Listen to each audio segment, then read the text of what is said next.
Before you fall asleep, answer softly, as if keeping a secret that belongs only to you.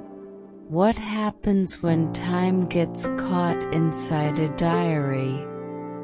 Close your eyes for a moment and imagine the worn cover of a traveling notebook, the cool leather brushed by snowflakes, the spine marked by silent crossings. Tonight, I open this notebook with you, a journal forgotten in the Arctic, where the wind speaks slowly and every page smells of wood and salt. There's a discreet fold pointing to a sheet dusted with snow, and at the top, in simple handwriting, a question that gently sparks curiosity. Why did the clock stop at 2:17? Breathe in, hold for a moment, breathe out slowly. Let warm air fill your chest and pour calm across your shoulders. As your breath finds its rhythm, the lantern on the table draws a golden circle, and inside it the entire world seems to fit. A rustic table, a cup of tea, gloves drying, and this diary returning to the light. You don't need to solve anything now, just listen. This is the beginning of a sleep story, a bedtime story shaped to invite deep sleep, relax the mind, and help your body drift off quickly with comfort and safety. I run a finger along the page edge and feel a slight relief in the paper, as if the words were written with gloved hands in the cold. There are specks of salt, a graphite line, a drawing of a compass tilted by 2 degrees, almost imperceptible, yet enough to suggest a secret path.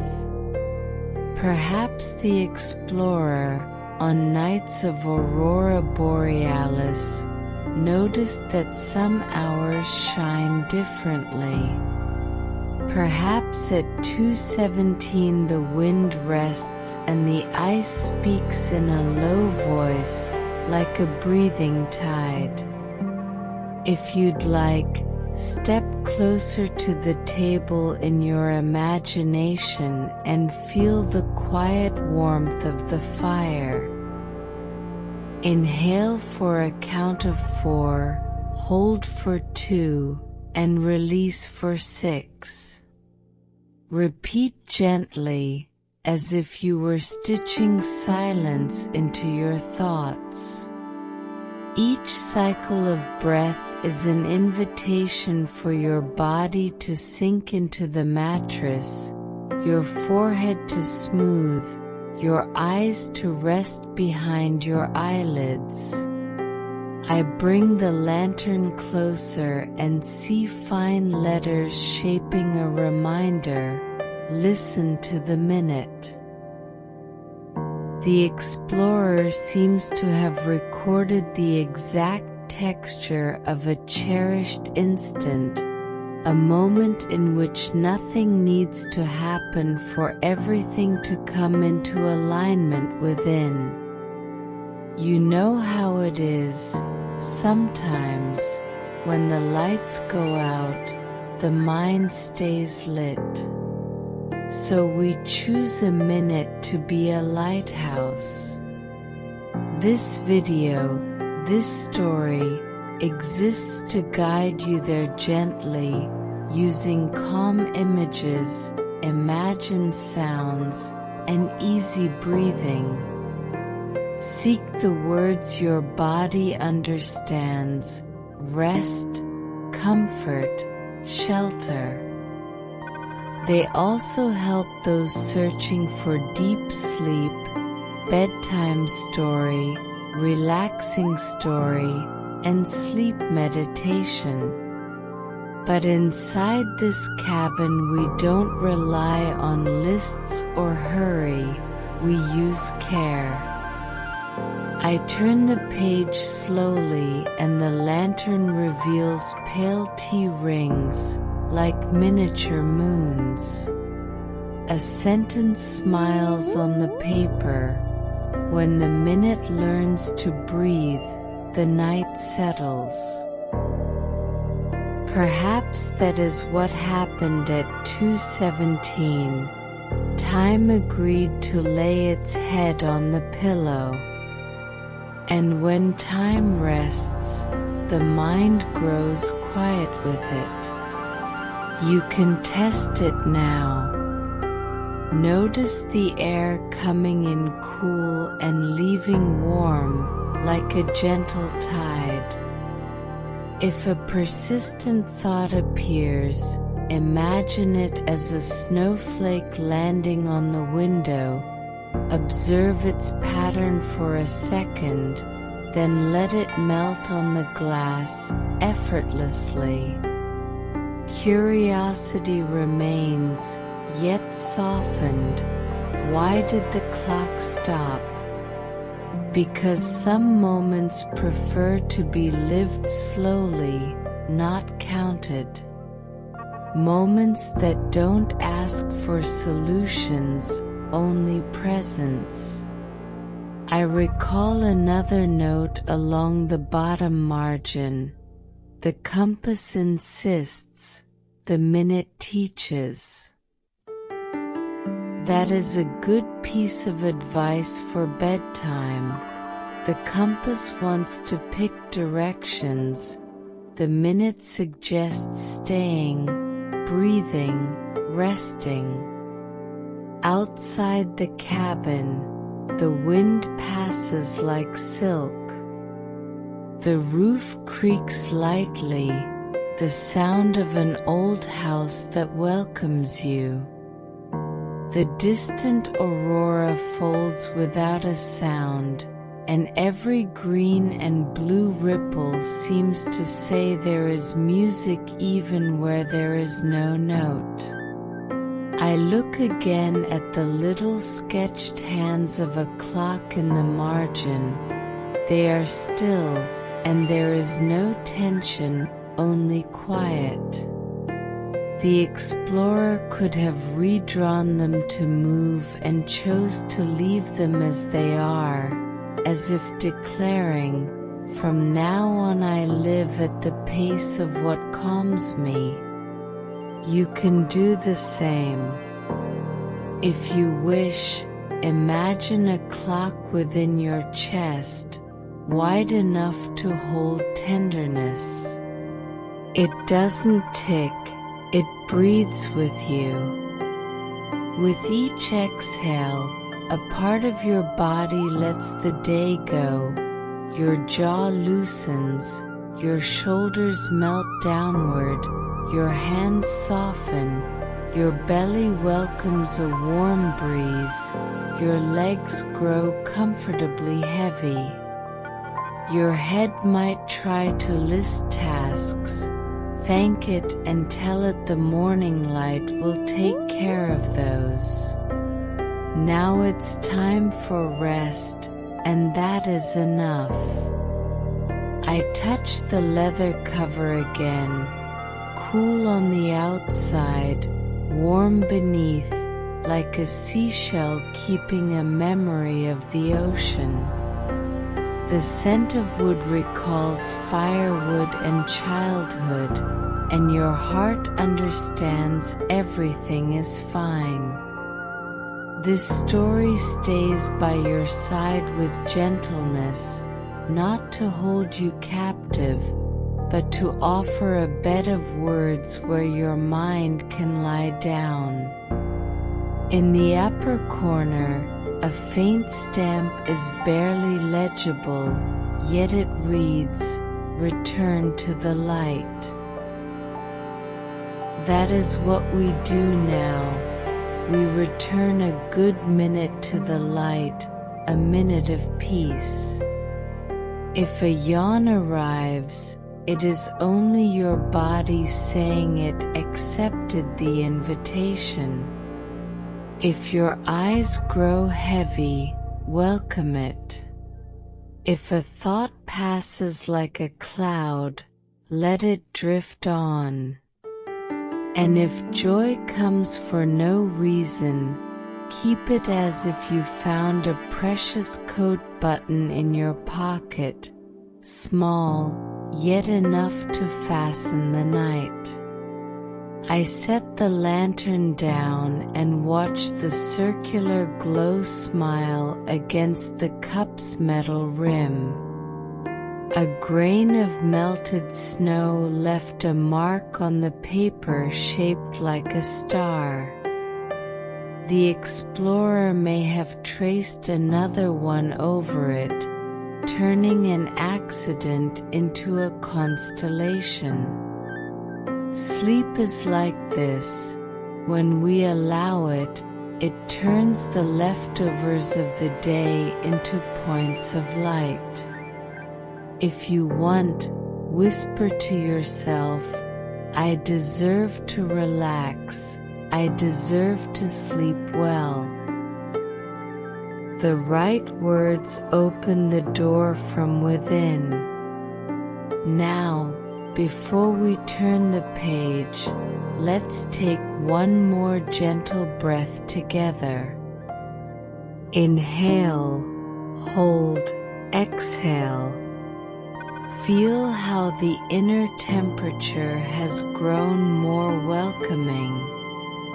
Your eyelids weigh down, and the muscles around your eyes smile on their own.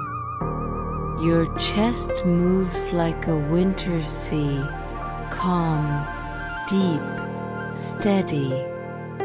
If curiosity asks for one last breadcrumb of an answer, tell it the full reply will come ahead in new pages, and that for now it is enough to enjoy the beginning of the path. The stopped hand at 2:17 here is a sign of permission, permission not to rush, permission to sleep in serenity, permission to find restorative, safe, and gentle rest. I curl my fingers around the paper's edge and feel the diary accept our company. The book knows that anyone arriving tired deserves a warm welcome. And I know you deserve to wake up light. So stay, breathe, hand the weight of your day to the mattress, and let this magnetic opening warm your night like a quiet blanket. When you are ready, I will turn the page with you. And if the clock remains still, we smile. Perhaps time has understood that your rest is sacred. Breathe in through your nose to a count of 4. 1, 2, 3, 4. Hold for 2 and breathe out to 6. 6, 5, 4, 3, 2, 1. Let cool air come in and warm air flow out, like a small tide that knows the way home. Feel your body settling into the mattress with ease, your head supported, shoulders lowering, jaw soft, eyes resting behind your eyelids. Each breath is a gentle anchor fixed in the present. You inhale calm, hold presence, and exhale the weight of the day.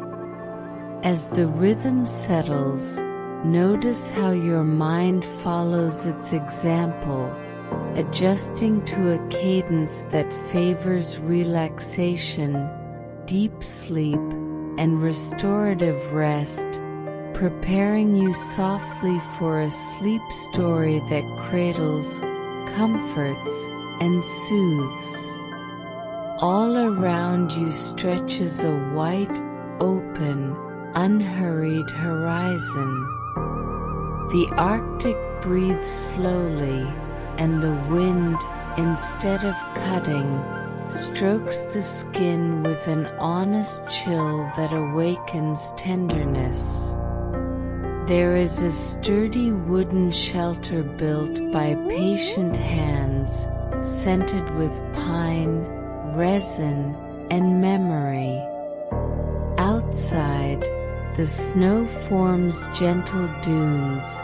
Inside, everything is arranged for rest: a thick blanket, a woven rug, a chair that creaks with contentment when someone sits, a simple table that has listened to many quiet conversations.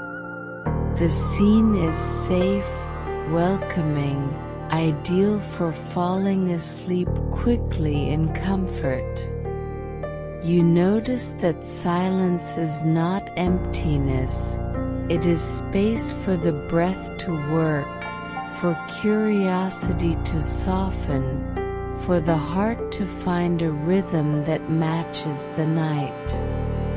The lamp's light opens into a golden circle that smooths the edges of the world. Tiny imperfections in the glass become stars when the flame sways. This warm glow finds your hands, travels along your fingers, rests at your wrists, moves up your arms, reaches your face, and says without words, "It's safe now." The body hears it. Your chest begins to move like a calm winter sea, your abdomen releases, your back spreads across the mattress like snow settling on the ground. Within this quiet halo, one object waits, on the table, the explorer's diary. It sits there like a promise of stories, yet asks for nothing. For now, it simply keeps you company as you arrive at rest. The diary is closed but present, as if it respects the timing of sleep. The worn leather cover carries the marks of travel. The spine holds flecks of glue that survived stormy nights and oblique sunlit days. A thread of melted snow dried along the edge and left a pale trace, like the memory of a stream. You sense the diary has a delicate energy. It does not ask to be opened, it simply accompanies you, offering quiet. And still, its presence awakens a gentle curiosity. What stories rest there? What maps of pauses? What notes of serenity? What memories stayed caught between its pages? The question doesn't stir you, it rocks you, like a safe boat on calm water. Before looking for answers, we return to the anchor breath. Inhale to 4, hold for 2, exhale for 6, and let each cycle organize your thoughts as if you were lining books on a shelf. If any inner noise appears, welcome it. Imagine it as a snowflake landing on a windowsill, it shows itself, sparkles, melts, and goes. There is no urgency. Deep sleep happens naturally when we give the body a clear rhythm and the heart a home. This shelter is that home, and its gentle light invites the mind to rest, to release lists and clocks, to step into the night the way you step into an embrace. Outside, the white horizon extends in soft lines, and higher up, discrete veils of aurora borealis drift in green and blue. The cold out there exists to make the warmth in here even clearer. You hear, almost in imagination, the polite creak of wood adapting to the temperature. Each creak carries a message. The night is working in your favor. The lamp answers with a luminous sigh, and time seems to slow without effort. The cabin's clock, if there is one, follows the rhythm of your chest, and if a hand chooses to pause for a minute, it's simply the world agreeing to wait while you fall asleep. The mattress receives your weight as if made of compact little clouds. The pillow supports your neck and your dreams equally. The blanket, woven with patience, learns your outline and says, "Stay." You breathe a little deeper and notice simple aromas: warmed wood, sweet tea, old leather. Each scent tells your brain that this setting is safe, that it favors relaxation, that it promotes restoring sleep. If persistent thoughts try to line up in lists, thank them and let them rest on the shelf of mourning. Now it's time to sleep well. Silent words help: rest, coziness, tranquility. They straighten invisible sheets around you. Look at the lamp again. The small flame resembles a lighthouse. It does not command, it guides. It touches the diary with its light, and for a second the leather seems to answer with a shy sheen.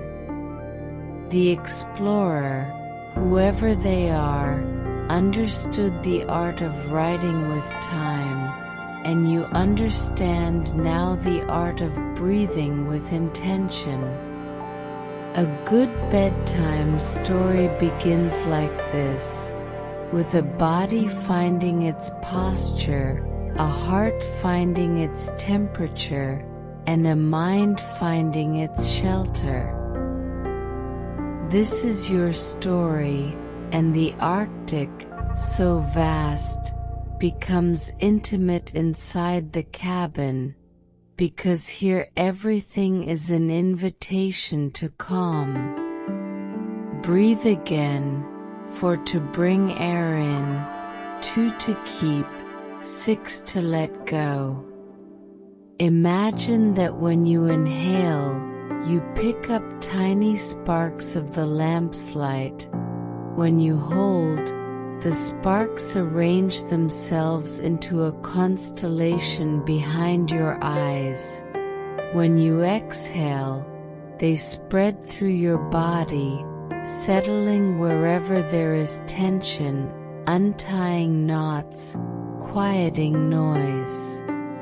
The white horizon outside remains patient, like a blank page that demands nothing. The cabin stays steady, and for a few minutes the world lays its head down beside you, like a friend offering silence. Some key words help the mind cooperate with sleep: rest, coziness, deep sleep, relaxing story, sleep meditation, bedtime story. Repeat the ones that make sense to you, not as a rigid mantra, but the way you warm your hands near a fire. Curiosity may stay as well. It learns to lower its voice. Any questions that arise about paths in the snow, tilted compasses, signals in the night, will be answered at the right time. For now, every answer is a sigh, and every sigh prepares a dream. Return to the body, warm feet, loose ankles, calves heavy with comfort, knees supported, thighs at ease. Hips relax, abdomen follows the sea of air, chest expands and settles like a soft wave, shoulders descend, arms rest, hands unclench, neck lengthens, jaw releases, tongue rests on the roof of the mouth, eyelids grow sweetly heavy. You see how the anchor works, held to the present, you float with tranquility. The bed becomes a safe vessel on a quiet sea, the lamp, a lighthouse, the cabin, a harbor that knows your name. If you like, imagine that when you open the diary later you'll find a map of pauses and a kind reminder: listen to the minute. For now, the closed cover is enough. It tells you that waiting is also a form of care. Outside, the wind gathers news from the ice. Inside, the warmth keeps news of you. Each breath lays down another length of serenity's track. You are ready to move deeper into rest, as if walking across soft snow, silent steps, light footprints, the smile of someone who found shelter. Inhale, hold, exhale, and allow the generous night to write the next part of your sleep in light. When you feel your body asking to surrender, accept it. The Arctic keeps watch over you, and sleep arrives gently. On the back cover, almost faded by the cold and by travel, a signature, Elias Morel. The letters are thin, slightly slanted, as if written without making a sound. Below it, a sentence as simple as it is luminous: if someone finds this, return it to the light.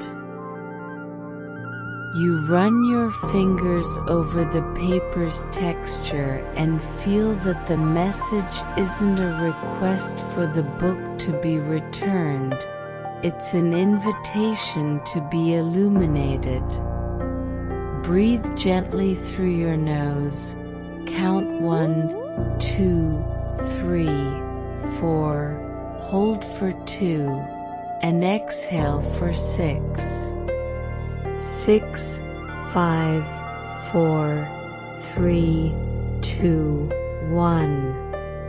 As the air sketches calm within you, The back cover reveals one more secret, a discreet smudge, as if a thumb had rested there each time the diary was opened with care. It's the mark of someone who learned to touch time with delicacy. Between the pages, something slips out and returns like a sigh, a small drawing in graphite.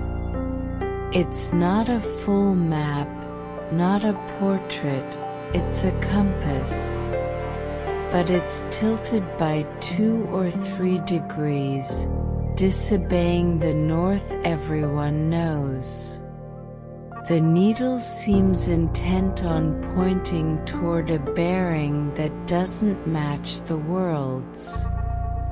You tilt your head, bring the lantern closer, and observe the shy shine of the graphite. Was it a mistake? A trembling hand? Or did Elias discover an inner north, the kind that doesn't appear on instruments but soothes the heart when we find it? You turn the sheet slowly so as not to wake the silence. On the back, there are tiny notes, numbers, temperatures, humidity, winds, and among them, a short line. The needle stopped when I no longer wanted to decide. The sentence rests like light snow. It's possible that, on nights of aurora, Elias realized some instincts ask for less choosing and more listening, that sometimes the true north doesn't point outward but toward the place where your breathing grows gentle. Inhale, hold, exhale. Feel how the body understands the idea even before the mind grasps the words. The tilted compass keeps looking at you with kindness. No urgency, only a silent invitation. What if the safest path to deep sleep isn't a straight line, but a small, almost invisible curve? Perhaps that's why the signature seems to dissolve on the back cover. Elias didn't want to draw attention to himself, but to the light. Return it to the light sounds like a ritual. Open the diary, light the lantern, offer 1 minute of attention to your own heart, and, in doing so, give back to the days the brightness that fatigue borrowed from the night. You notice the wind rose Elias drew has a detail. East and west are rounded, as if they were open arms. North, however, is a short arrow, shortened on purpose, leaving space above, as if saying, silence fits here. It's lovely to think some directions are doors, and others are pillows. Elias's direction feels like a pillow. It supports, it doesn't push. And in that support, sleep finds its passage. Outside, the wind whispers in the cabin's corners. The wood answers with a polished creak, the sound of an old house at peace. The world outside turns. In here, you only need to breathe. Turn your eyes back to the sentence on the back cover. If someone finds this, return it to the light. Returning to the light is different from returning to the owner. It's placing something in the open. It's allowing what is good to be seen, even if seen from within. When the mind is tired, everything darkens a little. But sometimes a single clue is enough, a signature, a slightly crooked compass, a graphite line, and clarity finds its way again. Repeat softly in your mind, light, rest, coziness. Words like these work as lanterns. They warm without harm, illuminate without jolt, and turn the room into a refuge of bedtime story, relaxing story, sleep meditation, terms the body understands in any language when the heart is ready to rest. You close the page with the care of someone cradling a bird in their palm. The question remains standing, yet docile. Why does the compass point to a north that isn't north? Perhaps because the explorer learned there are two maps, the map of the world and the map of rest. In the first, we run, in the second, we lie down. In the first, we look for routes, in the second, we find rhythm. And every time the inner needle finds that rhythm, the cadence of inhale 4, hold 2, exhale 6, sleep arrives like good snow, silent, continuous, welcoming. Come back to the present as if returning from a window. Feel your feet, your hands, your shoulders lower. The diary waits without demands. The faded signature says, I'm here. The sentence says, bring me to the light. The compass says, listen to what calms you. There's no need to understand everything now. It's enough to accept the clue and let it work for you. Inhale, hold, exhale. If curiosity tries to pull you away, offer it a pact. At the right time, we'll open another page. For now, let this small find, signature, sentence, compass, be enough to tilt the night toward your deep sleep with gentleness and safety. And when you blink more slowly, as if agreeing with the pillow, you'll know the light has begun to return. Night arrived on soft feet. Outside the cabin, the Arctic was breathing in slow waves, and the sky stretched like a shimmering veil, stitched with threads of light that changed color without hurry.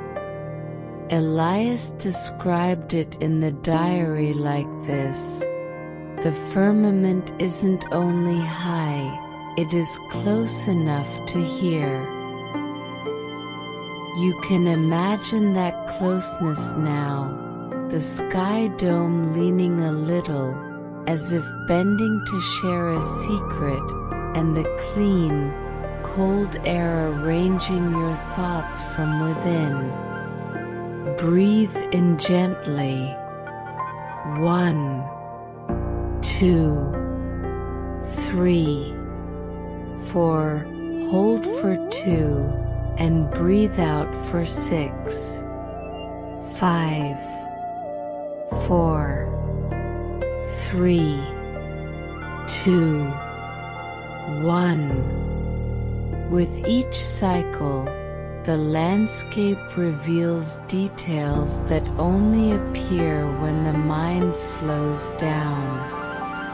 On the table, Elias's compass, a dark metal case, glass with small marks from travel, gleamed in the lantern's halo. Nothing trembled.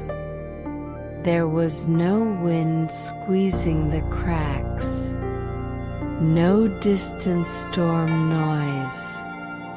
And yet the needle, which always obeyed north, tilted by 2 degrees, with the delicacy of a leaf changing direction in water. Elias recorded the instant in firm handwriting. At 2:17, the compass turned. It wasn't a jolt, it was a small gesture, almost shy, but decisive, like when a quiet decision finds its place in the chest. He kept watching, without interfering. The needle moved to the new alignment and stopped, motionless, as if it had found rest. The metal blade seemed to be listening to something the eyes couldn't see. Elias then wrote, "Perhaps it isn't the world that turns, perhaps it is the silence." The sentence didn't ask for applause, it asked for a breath. You can try it now, inside yourself. What if, to fall asleep, instead of forcing the path, you allowed a small detour? A 2-degree detour, just enough for the body to find a softer route into deep sleep. Outside, the aurora confused the horizon. Translucent greens became attentive blues. Violets appeared unhurried at the edges of vision. Elias describes that, in that exact minute, the lights in the sky seemed to breathe with him. When he inhaled, the band of brightness dilated. When he exhaled, it settled. It wasn't magic, it was presence. And, in that presence, the needle, once faithful to the map, yielded to a discreetly inner north. As if the compass could recognize when the best direction wasn't the most obvious but the calmest. He tested the room, pressed his ear to the wood, felt the temperature of the glass, checked whether the lantern was stirring any drafts. Everything perfectly still. The 2-degree shift had no ready technical explanation. I won't record a cause, I will record listening, he noted. That choice runs between the lines of the diary. When the mind searches for a cause and doesn't find one, an alternative is to record the effect within us, the relaxation that arrives, the pleasant weight on the shoulders, the tuning of the breath. Breathe in, hold, breathe out. Notice how the body understands, even without reports, that a gentle wisdom is at work in the dark. From that moment, Elias began to mark small notes beside the dial. 217, full silence. 217, wind lying down. 217, obedient light. The minute seemed to keep its own temperament, and it didn't pressure him with answers, it offered company. Perhaps that's what a good going-to-sleep ritual does. It chooses a time, a minimal gesture, a kind image, and teaches the whole system, mind, heart, muscles, that it's time to lay hurry on the floor. The compass turned 2 degrees, and anxiety turned less. The world outside stayed vast, but the command cabin inside became simpler. Elias brought the diary closer to the face of the dial to sketch the new angle. The line is precise, the paper attentive. Beside the drawing, he wrote, "Listening is a way of arriving." And below, he added, "If physical north is the home of direction, the north of silence is the home of rest." The sentence seems to have been written for you now. See if it fits your pillow. The north of silence is the home of rest. Repeat it in your mind, in whatever way feels natural. Words like these work like keys that don't force. They simply test the lock until time, generous, grants passage. There's another detail in the record of that night. After stopping, the needle didn't quiver. Not a millimeter. Elias, who had seen needles tremble because of erratic fields or interference, noticed a different kind of stability, as if the compass itself were practicing the 4-2-6 breath.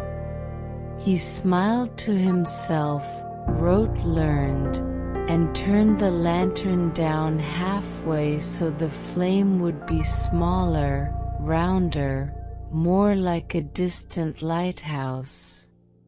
The room filled with inviting dusk, and his eyes understood the message. If you like, picture the scene behind your eyelids, the compass case open, the frosted glass, the brass ring reflecting an arc of light, the needle sleeping in the new alignment. Outside, the snow taking on the shape of whatever it covers, corners, stones, an old sled, until everything becomes a relief of rest. The minute of 2:17 becomes more than a time, it becomes a climate the body recognizes. And when the climate of sleep arrives, the question of why steps back to make room for how. How do I lie down in this silence? The answer is simple, with gentle breaths, clear images, small words. Elias closes the page with a gesture you can almost hear. I didn't turn the compass, I turned my attention. That line is an invitation for tonight.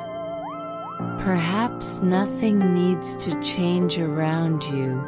The room is the same, the bed is the same, the world remains vast. But if your attention turns by 2 degrees, from noise to pause, from rushing to presence, your body finds its axis. And once it does, sleep isn't an achievement, it's a return. Breathe in.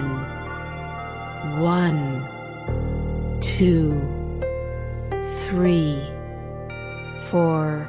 Hold. 1, 2. Breathe out. 6, 5, 4, 3, 2, 1. Feel how the margins of thought lose their edges, how your mouth sketches an involuntary rest, how your brow smooths. The diary stays open for a few seconds, receiving the last light. Then Elias lowers the cover with a care that is almost a blessing. The needle remains quiet, at peace with the new course.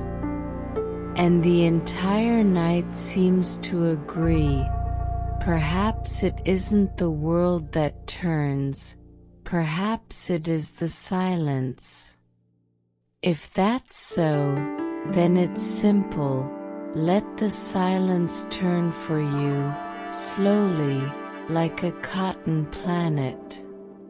Your work now is only to lie down in this gentle motion and allow sleep, deep, safe, restorative, to find you where you already are, 2 degrees closer to yourself. The sound arrives first as a throat-deep murmur, thick and distant, as if someone were releasing an ancient secret. Elias rests the diary on the table, brings the lantern closer to the wooden floor, and walks to the threshold.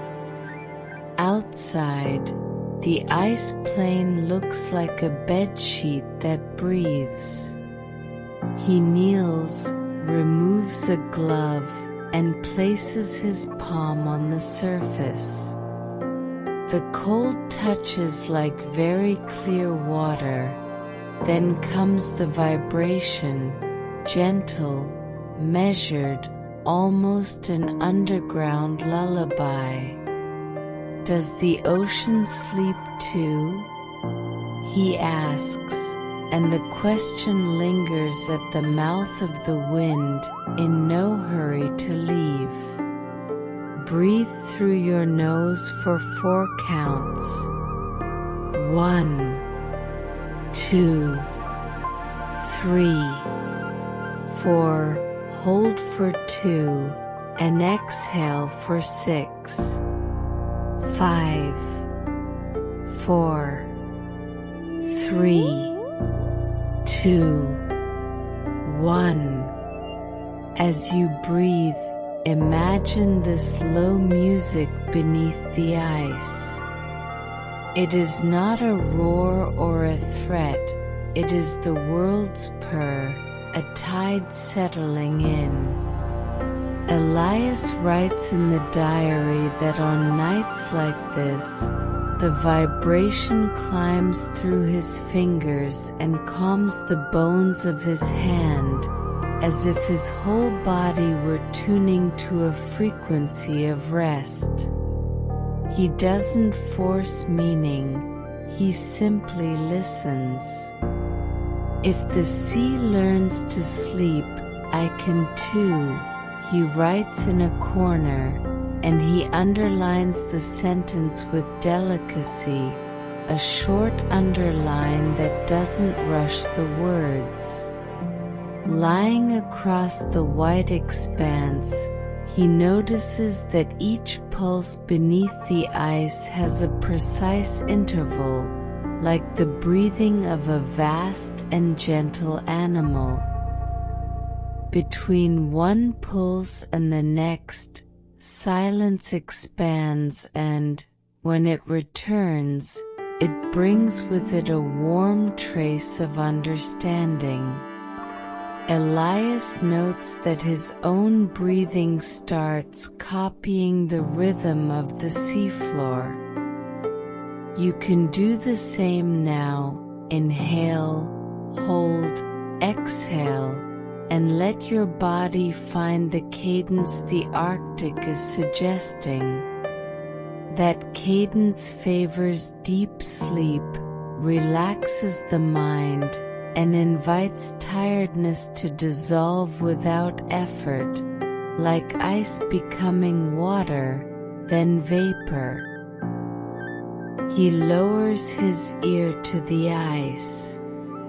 The sound changes a little, gaining the texture of a distant cave, and for a second it seems the ocean answers the question with another question. Are you ready to rest as well? Elias smiles softly, not for finding an answer, but for feeling the sea's question as a kindness. In the diary, he writes, "There is a tenderness that rises from the deep and fine-tunes the chest. That tenderness needs no translation. It arrives as a spontaneous wish to close the eyes and let the pillow do its work." The lantern, left at the cabin's edge, spills an arc of light across the snow. In the reflection, Elias's hand seems to swim beneath the white sheet. The sound then recalls childhood, a seashell at the ear, a miniature sea. Only now, it is no illusion, it is the real ocean, sighing in a language the skin understands. The wind passes with respect, without lifting eddies. The aurora, if it appears, only adds color to the song, it doesn't hasten it. Everything in that scene communicates a single message: it is safe, it is calm, it is time to sleep. Elias notices something curious. When he holds his breath, the vibration seems to grow, as if the sea were leaning in to listen with him. When he exhales, the vibration spreads and lightens, as if tiny bubbles trapped in the ice were celebrating the outbreath. He sketches a simple little graph on the page, gentle waves rising and falling, aligned with the 4-2-6 count. Beside it, he writes, "The ocean floor practices patience." You can keep this image as a bedtime story talisman, a graph that doesn't measure productivity, but serenity. If a stubborn thought drops through your head like a stone, imagine the ice receiving it with sweetness and turning it into a smooth oval. The vibration below sands the edges of the thought until it becomes round, rollable, without points. Rolling, it moves away on its own. Elias calls this the night's invisible work. What you don't resolve, silence resolves for you, slowly. And this is how the question, "Does the ocean sleep too?" stops being a strange curiosity and becomes a bodily lesson. To sleep is to allow the world to do its work inside us. He shifts his hand, now just his fingertips, and perceives micro-differences. Here the sound is deeper, there it's clearer, over there it barely vibrates. The map of the ice is a choir, he notes. Where the vibration is deeper, he imagines a trench. Where it's clear, he thinks of schools of fish like silver dust. Where it barely trembles, he supposes a bed of fine sand. None of this needs to be true, it only needs to be friendly imagination, the kind that opens doors so the brain understands it has arrived in a relaxing setting, perfect for falling asleep quickly and well. Elias's body responds, shoulders drop, jaw releases, the tongue rests against the roof of the mouth. The clock, if there is one, loses importance. There is no deadline, there is pulse. And the pulse teaches that the night has enough time for you. In the diary, among the numbers he records, temperature, wind speed, humidity, he adds a new marker, serenity. He doesn't quantify it, he notes its presence. And that is enough. You can also record, silently, serenity present. Sometimes, just naming it allows calm to settle. When he returns to the cabin, Elias brings the sound with him, like someone carrying a piece of a song in a pocket. He sets the lantern on the table, spreads the blanket over his legs, and leaves his hand on the wooden surface. Now the vibration arrives through memory. His body repeats the rhythm it learned outside, and the whole room seems to tune to it. The diary, closed, keeps the echo of notes still damp. The small flame draws constellations on the glass, and Elias's eyes, without noticing, already weigh like someone agreeing with the bed. Before lying down, he writes one more line, "If the ocean sleeps, I can keep it company." Then he dims the light by half and rests his forehead on the back of his hand. You can repeat the gesture where you are, gently. Inhale for 4, hold for 2, exhale for 6, and feel the imagined vibration running through your forearms, elbows, shoulders, collarbones, until it reaches the center of your chest. There, it settles like a very discreet lighthouse that pulses without urgency, just for you. Nothing to prove, nothing to defend. Only an invitation to lie down and accept the night's simple gift, rest. The sound beneath the ice remains outside, keeping company with the few stars and the great white shelves along the horizon. But you don't need to go to it to hear it, just close your eyes. When the eyelid falls, the world finds a way to speak softly, and that way, tender, measured vibration, is perfect for deep sleep, relaxing story, sleep meditation. Words that help the mind lower its guard and allow the body to do what it knows best, fall asleep. If the question returns, does the ocean sleep too? Answer with a small smile, it does, and I sleep with it.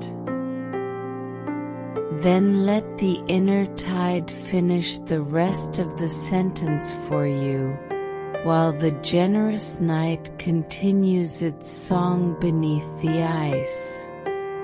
The glow appears and fades as if learning to breathe.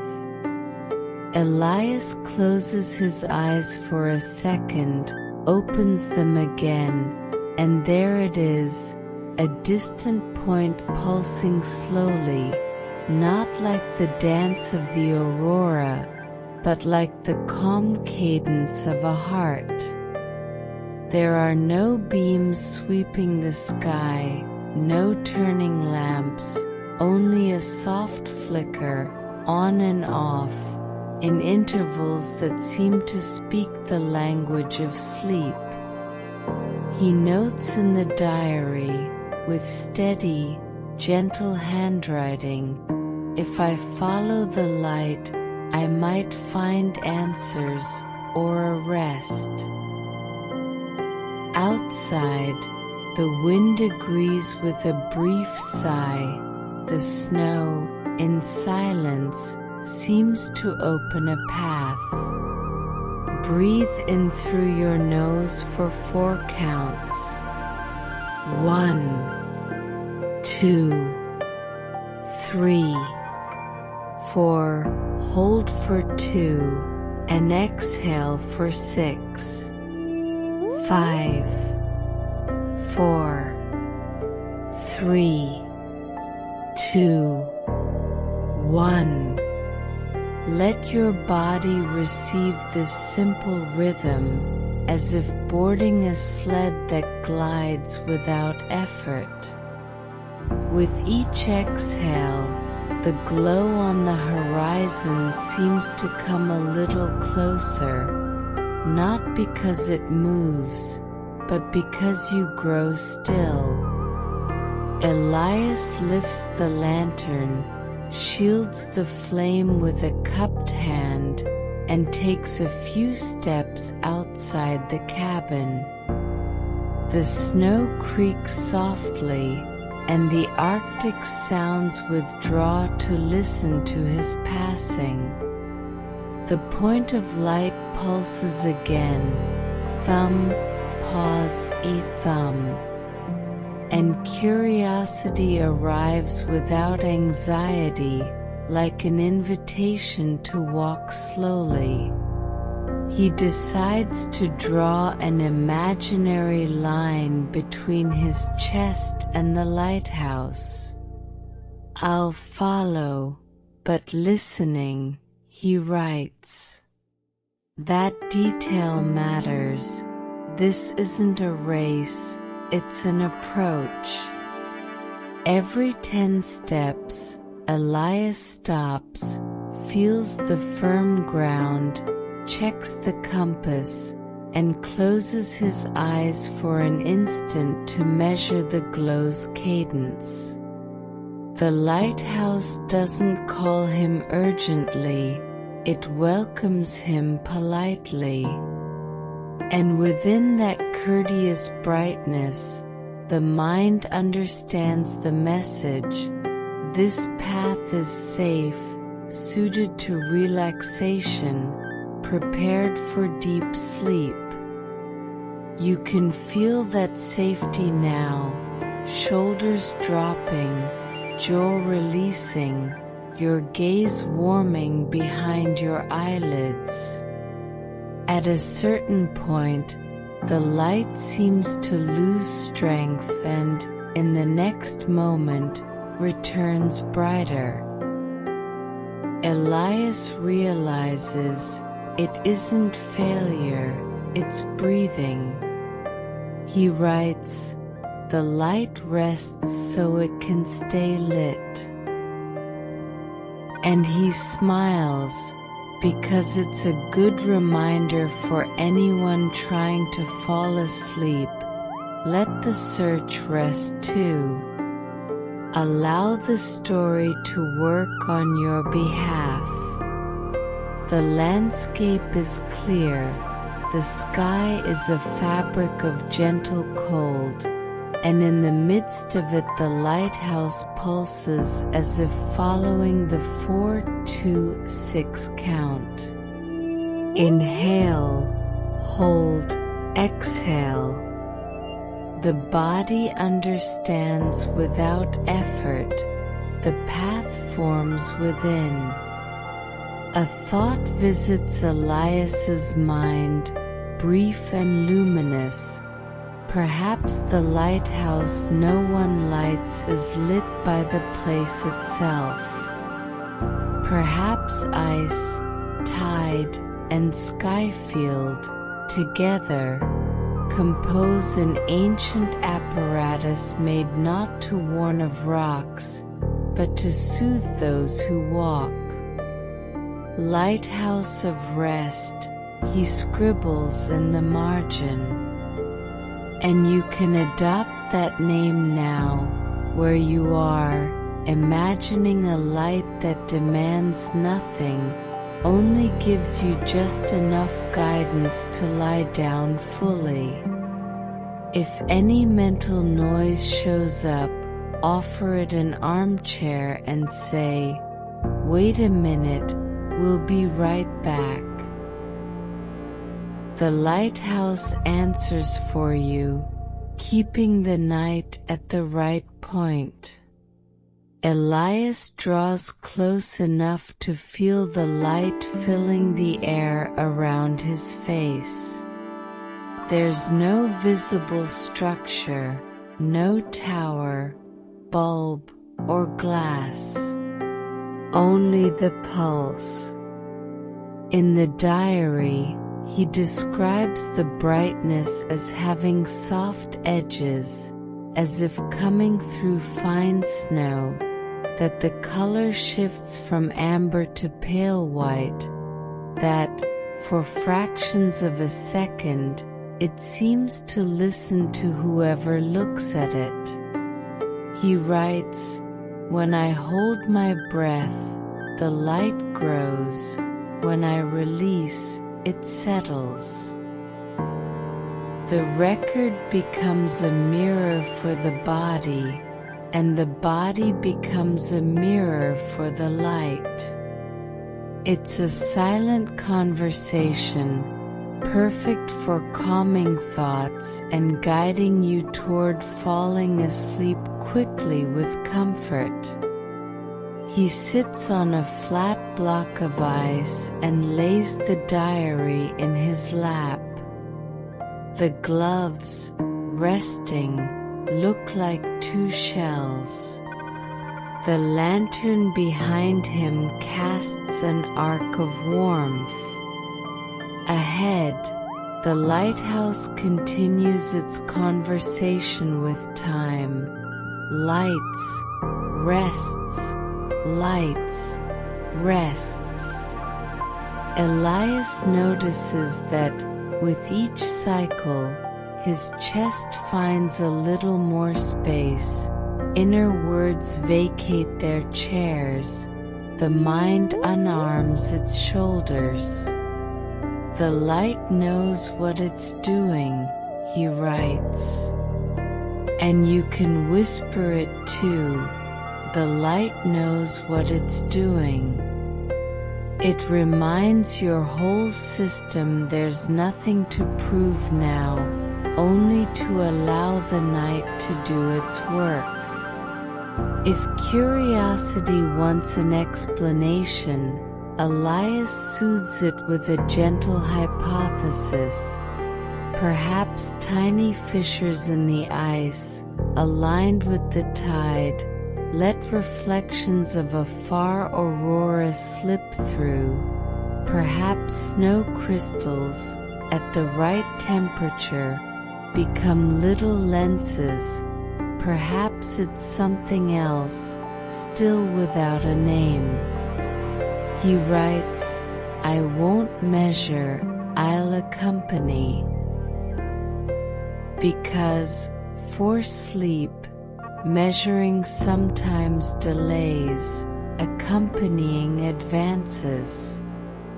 You can accompany as well, one more breath, and another, until the light and your body agree on the same tempo.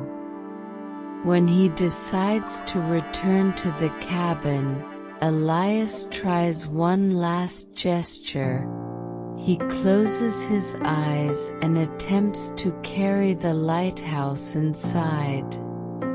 The glow, courteous, accepts the invitation, draws itself in, and settles at the center of his chest like a discreet, warm point, a lighthouse within. He notes in the diary, "The light fit," and adds, "If I follow the light, I find answers and rest." The conjunction changes. It isn't or, it is and. Because sometimes the answer is rest itself. He turns the lantern almost all the way down, puts away the diary, and the way back happens like a glide. The snow returns his steps, the night holds the silence, the inner lighthouse shows the bed before it even arrives. Lying down, Elias notices the pulsing continues, now wider than the room and more intimate than the blanket. His eyes grow heavy with ease. The breath fills everything and, at the same time, weighs nothing. He thinks one last sentence and writes, "No one lights this lighthouse because it doesn't need it, it belongs to the night." You can keep that idea for when anxiety finds the dark strange. Night isn't absence, it's sufficient presence. And when presence is calm, sleep comes. Inhale, hold, exhale. If you wish, name silently what you want to hand to the light. Tiredness, a knot in the chest, tomorrow's list. Offer it without ceremony. The lighthouse accepts, welcomes, and reorganizes.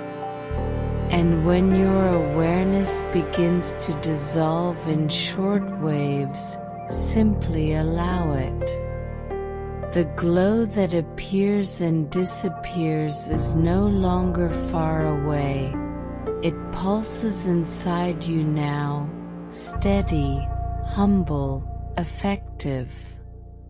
It is your lighthouse no one lights, because it is already lit. And at this very moment it points to the simplest path. Close your eyes, rest, and let deep sleep arrive like someone coming home.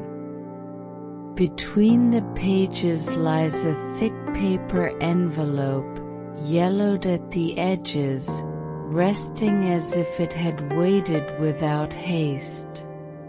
On the back, a short and generous line, "For whoever comes after me."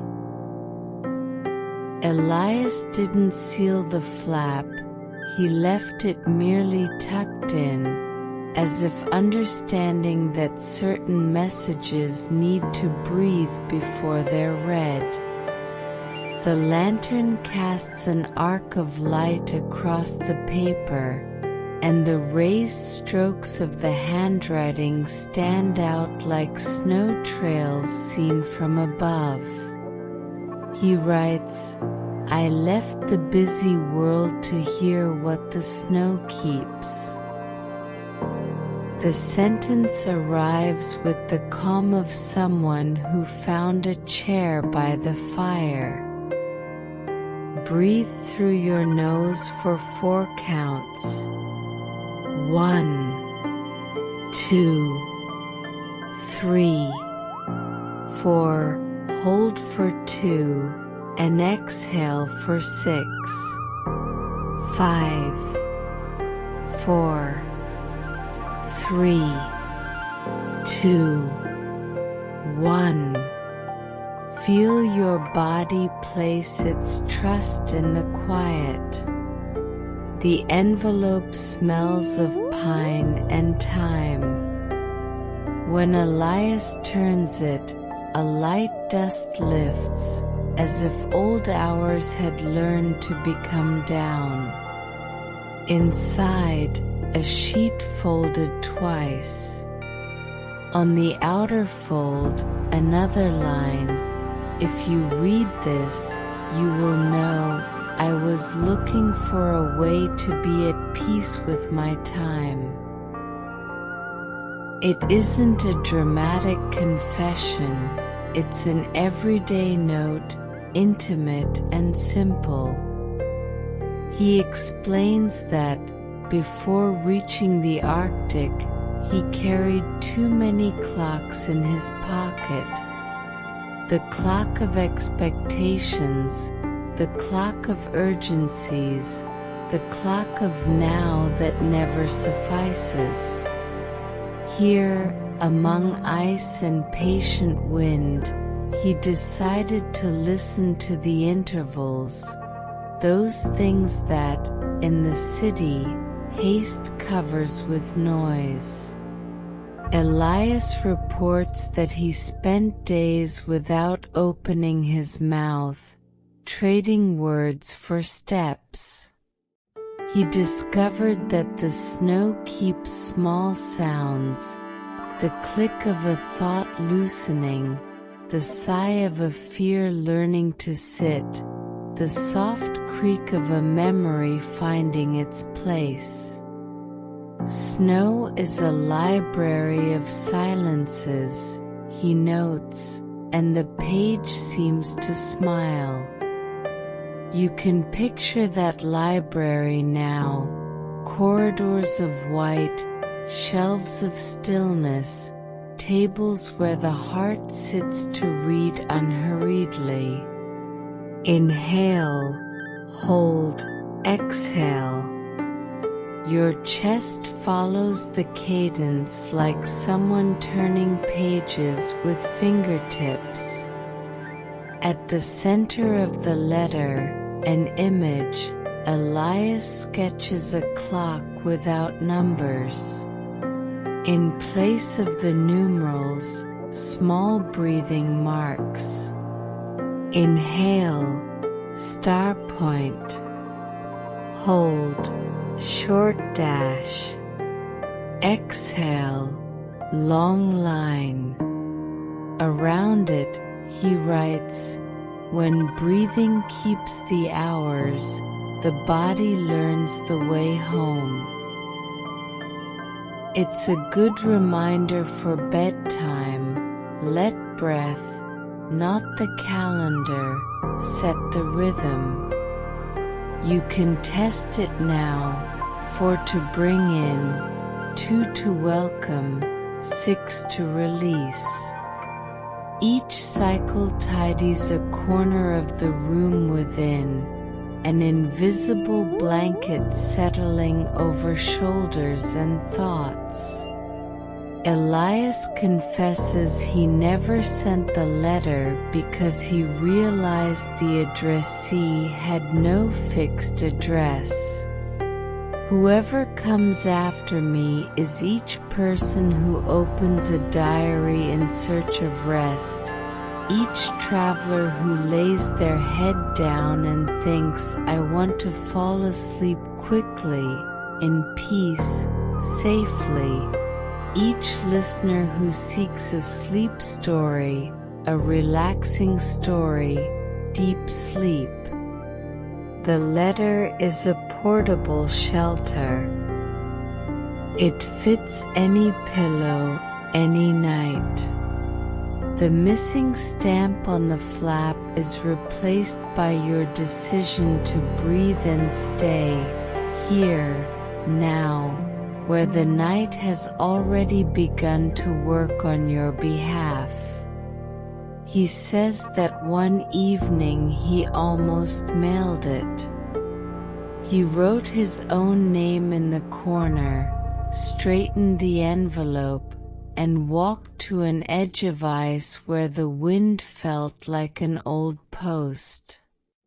But as he raised his arm, he realized the letter had done its work before traveling. I am already at peace with my time. He then tucked it back between the pages, as someone returning a bird to its nest. If someone finds it, let the light continue, he concludes, drawing 3 dots, not for doubt, but for continuity. The letter is a bridge, not a period.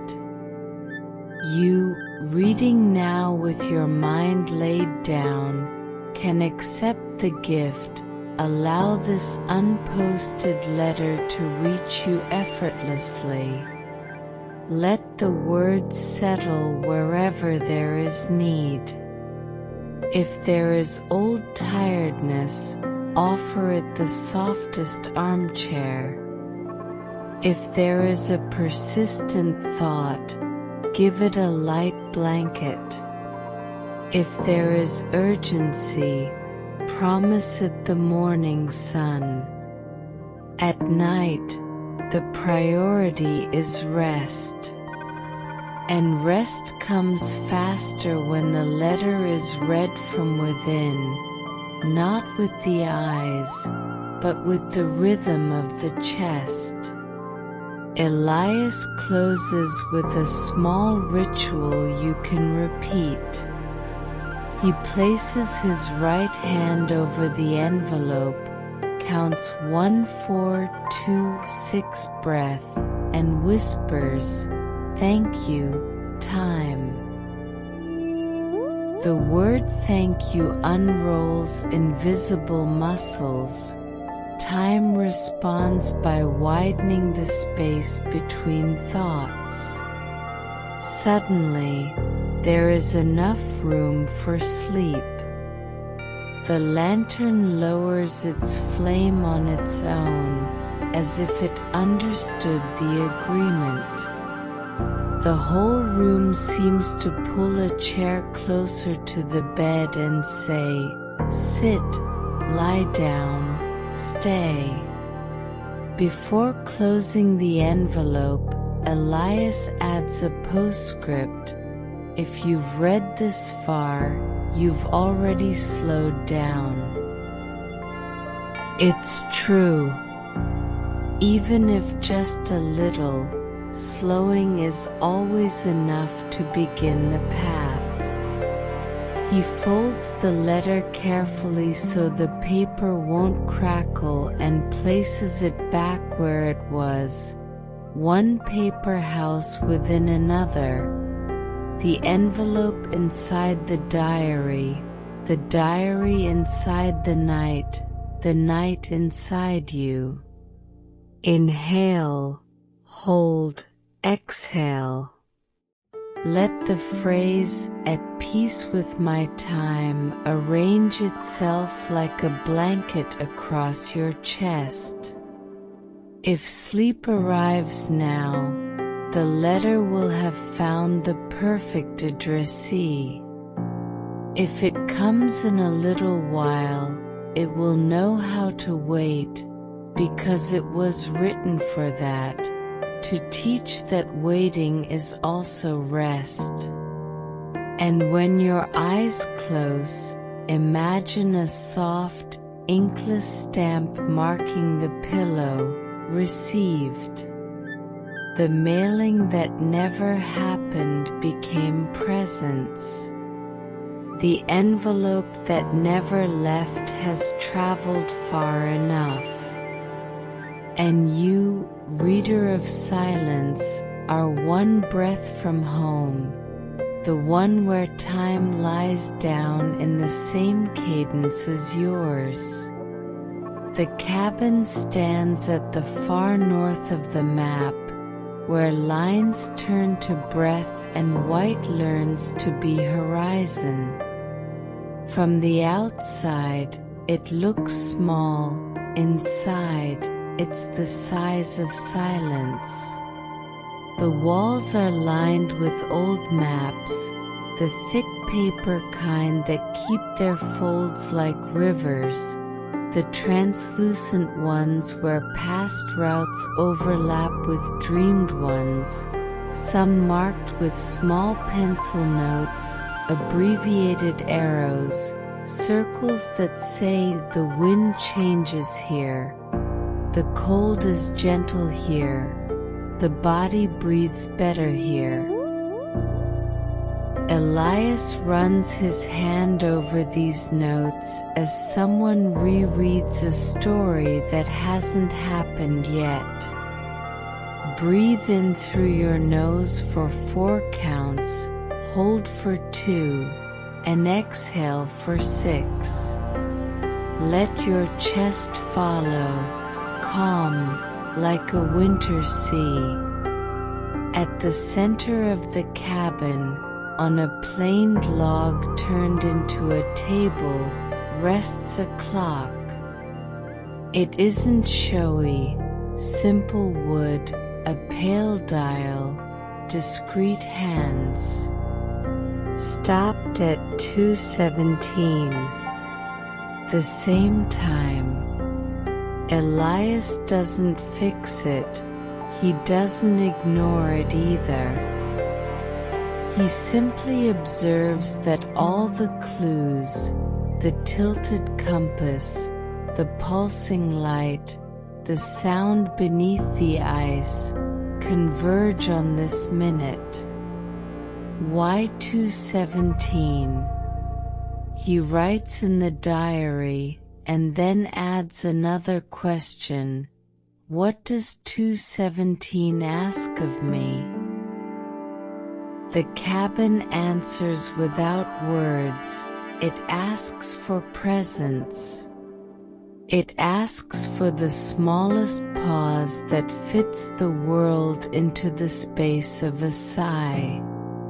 He lights the lantern, and the warm glow arranges the objects, a cup with tea stains, a heavy coat hanging on a nail, a short graphite pencil, decorated with distracted bite marks, an open compass, quiet, the explorer's diary with a tired elastic band.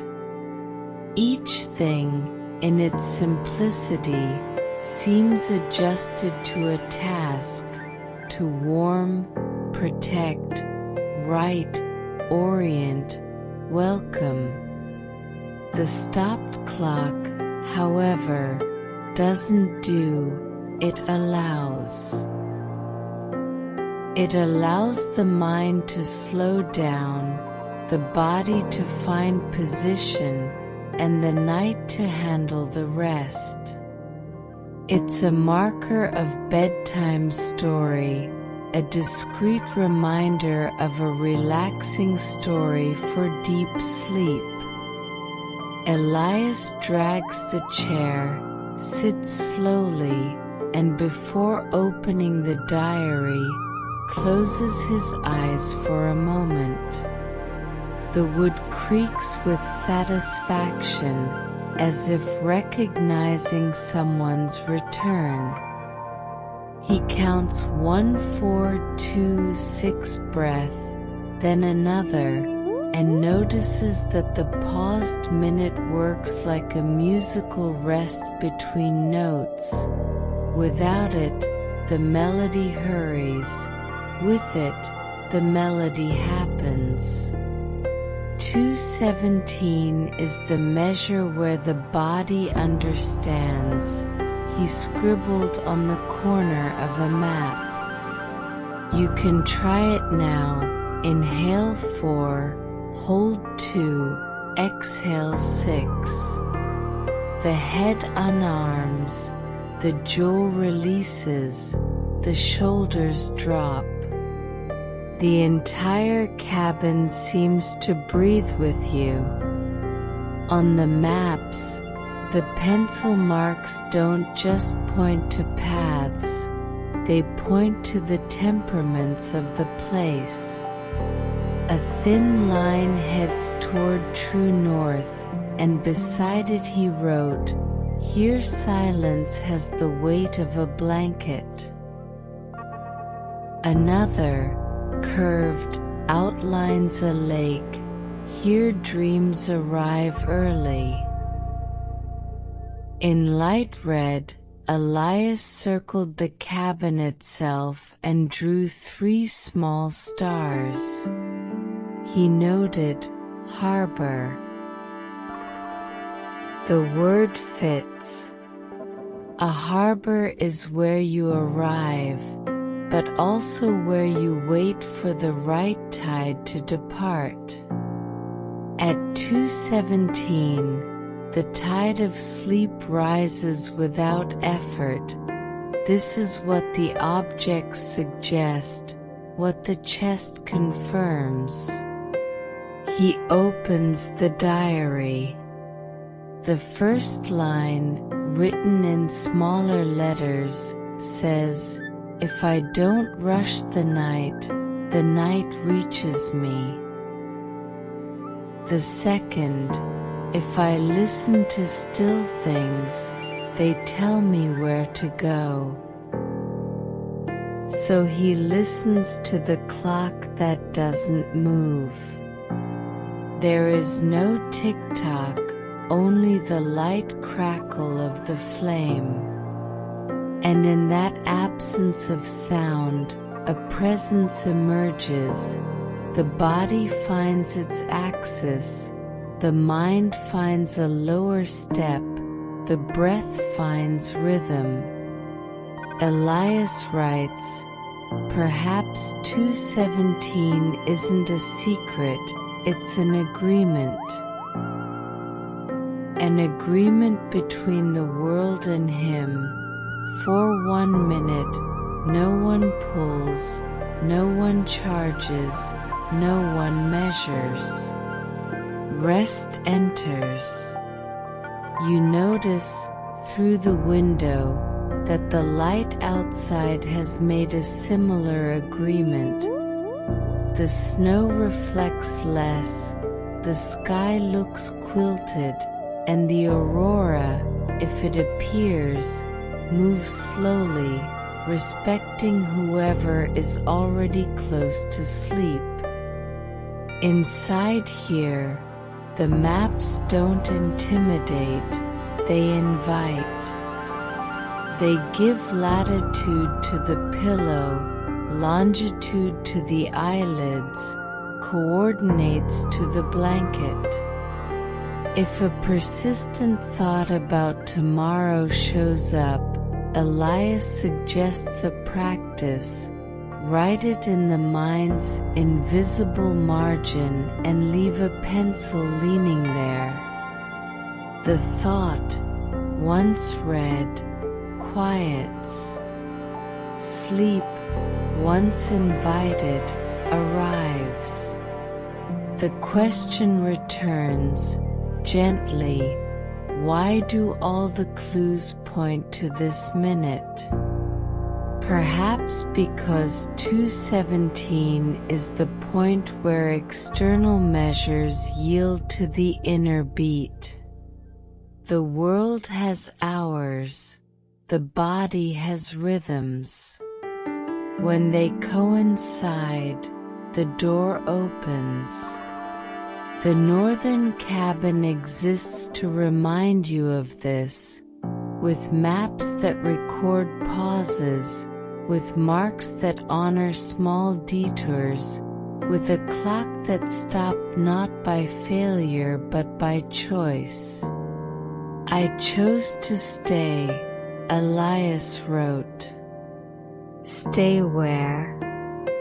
In that interval that returns calm, comfort, safety. He lowers the lantern and feels the cabin grow inward. More space, he notes. And you gain space too. Between one inhale and another, a soft field opens where thought can settle. If you like, imagine drawing, with a fingertip, a circle on the tabletop the size of a saucer. Inside it, write 2:17. Then blow gently. The circle becomes a lake, 2:17, a little boat. It sways, then rests. The image works as an anchor. Whenever the mind speeds up, return to the lake, to the little boat, to the minute that knows how to wait. Elias closes the diary but leaves the clock in sight. It doesn't need to move to make sense.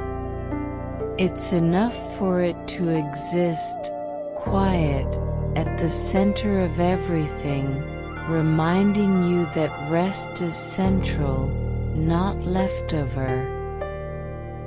The chair welcomes the body. The table supports the hand, the walls keep maps, the roof holds back the cold, the floor holds you. The minute holds the night, and the night holds sleep. Inhale, hold, exhale. If your eyes grow heavy now, stay. If they grow heavy a little later, stay as well. The northern cabin is in the right place, and you are in the right time. At 2:17, within, it's already home. Elias noted a small ritual in the corner of a page. Before sleeping, ask 3 simple questions. He says that when he answered them unhurriedly, the wind would ease, as if the night understood the agreement. You can try it now, quietly inside, gently, like someone lighting a lantern. What did I fail to hear today? Close your eyes for a moment and review the day as if running your hand over fabric. Amid conversations and noise, what remains silent asking for attention? It might have been your body asking for water, a thought asking for space, a heart asking for a pause. Name just one thing. By naming it, you welcome it. And what is welcomed settles. Breathe slowly, 4 to inhale, 2 to hold, 6 to release, and notice how the mind organizes itself when listening happens. This is how a sleep story begins to work on your behalf. It puts each sound in its place until only a calm seafloor remains. What can I be grateful for now? It doesn't have to be big. It could be the blanket that warms you, the pillow that shapes to your neck, the smell of wood, the window that keeps out the cold. Gratitude is a quiet key. It turns within and opens light where haste used to be. Think of a single gratitude and let it illuminate your inner room. This gentle beam encourages relaxation, helps you drift into deep sleep, and prepares the body to fall asleep quickly with comfort and safety. Being grateful doesn't erase what was difficult. It simply tells your system that, for a few minutes, it's safe to lower its guard. Which memory deserves to be light? Find a memory that felt heavy in your pocket today. Imagine holding it with both hands and breathing a warm winter breath over it. Watch its edges round off, its weight decrease, its color grow softer. Say softly, "You can rest tonight." Some memories don't need to be solved to become light.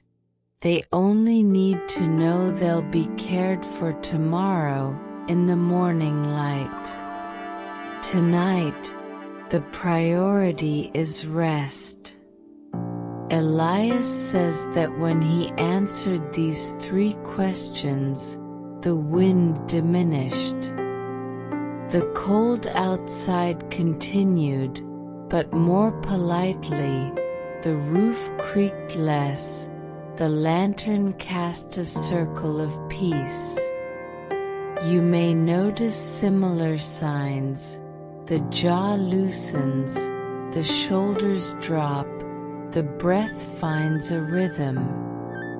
If a persistent thought appears, write it in the mind's invisible margin and say, "I'll return later."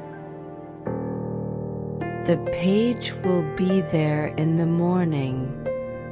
Now inhale, hold, exhale, and feel the bed becoming a harbor. If you wish, turn the questions into 3 small images that fit on your pillow: a seashell, to listen, a flame, to give thanks, and a light balloon, to remember without weight. Touch each one with your imaginary fingertips before sleeping.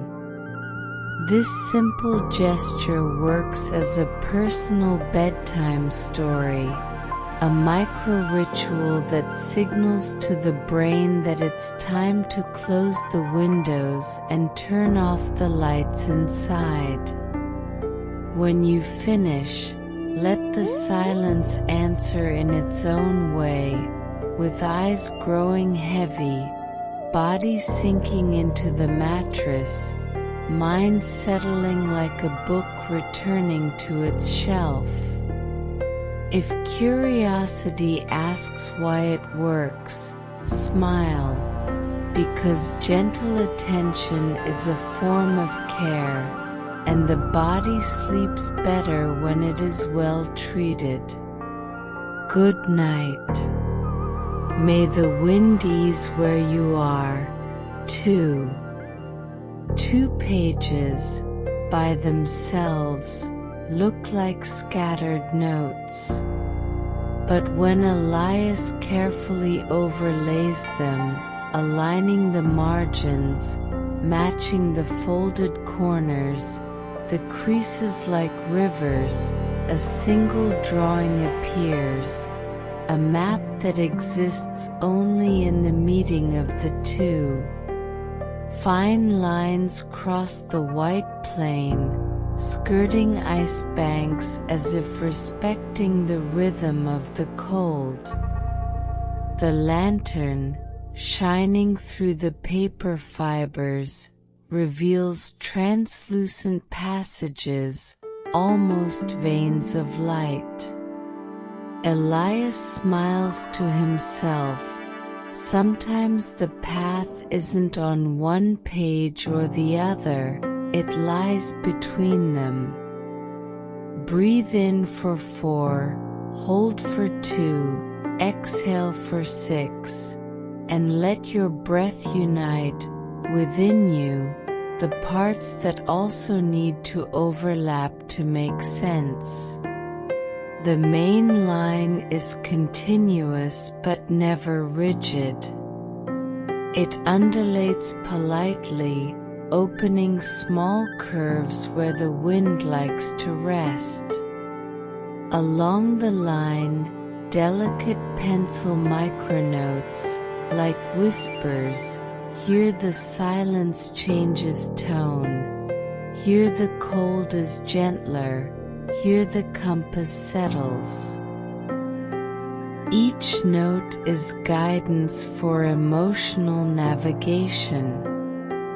Where the silence changes tone, Elias marks a pause. It's the place to listen to your own chest and adjust the cadence.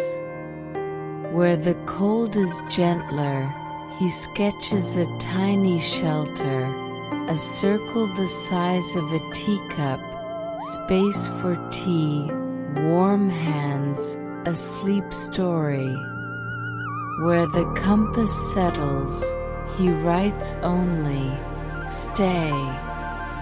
If you bring your ear close to the paper, you can almost hear a distant sea working beneath the ice. The map doesn't promise shortcuts, it offers ways of passing. Elias lightly circles rest points along the route, 217, 217, 217.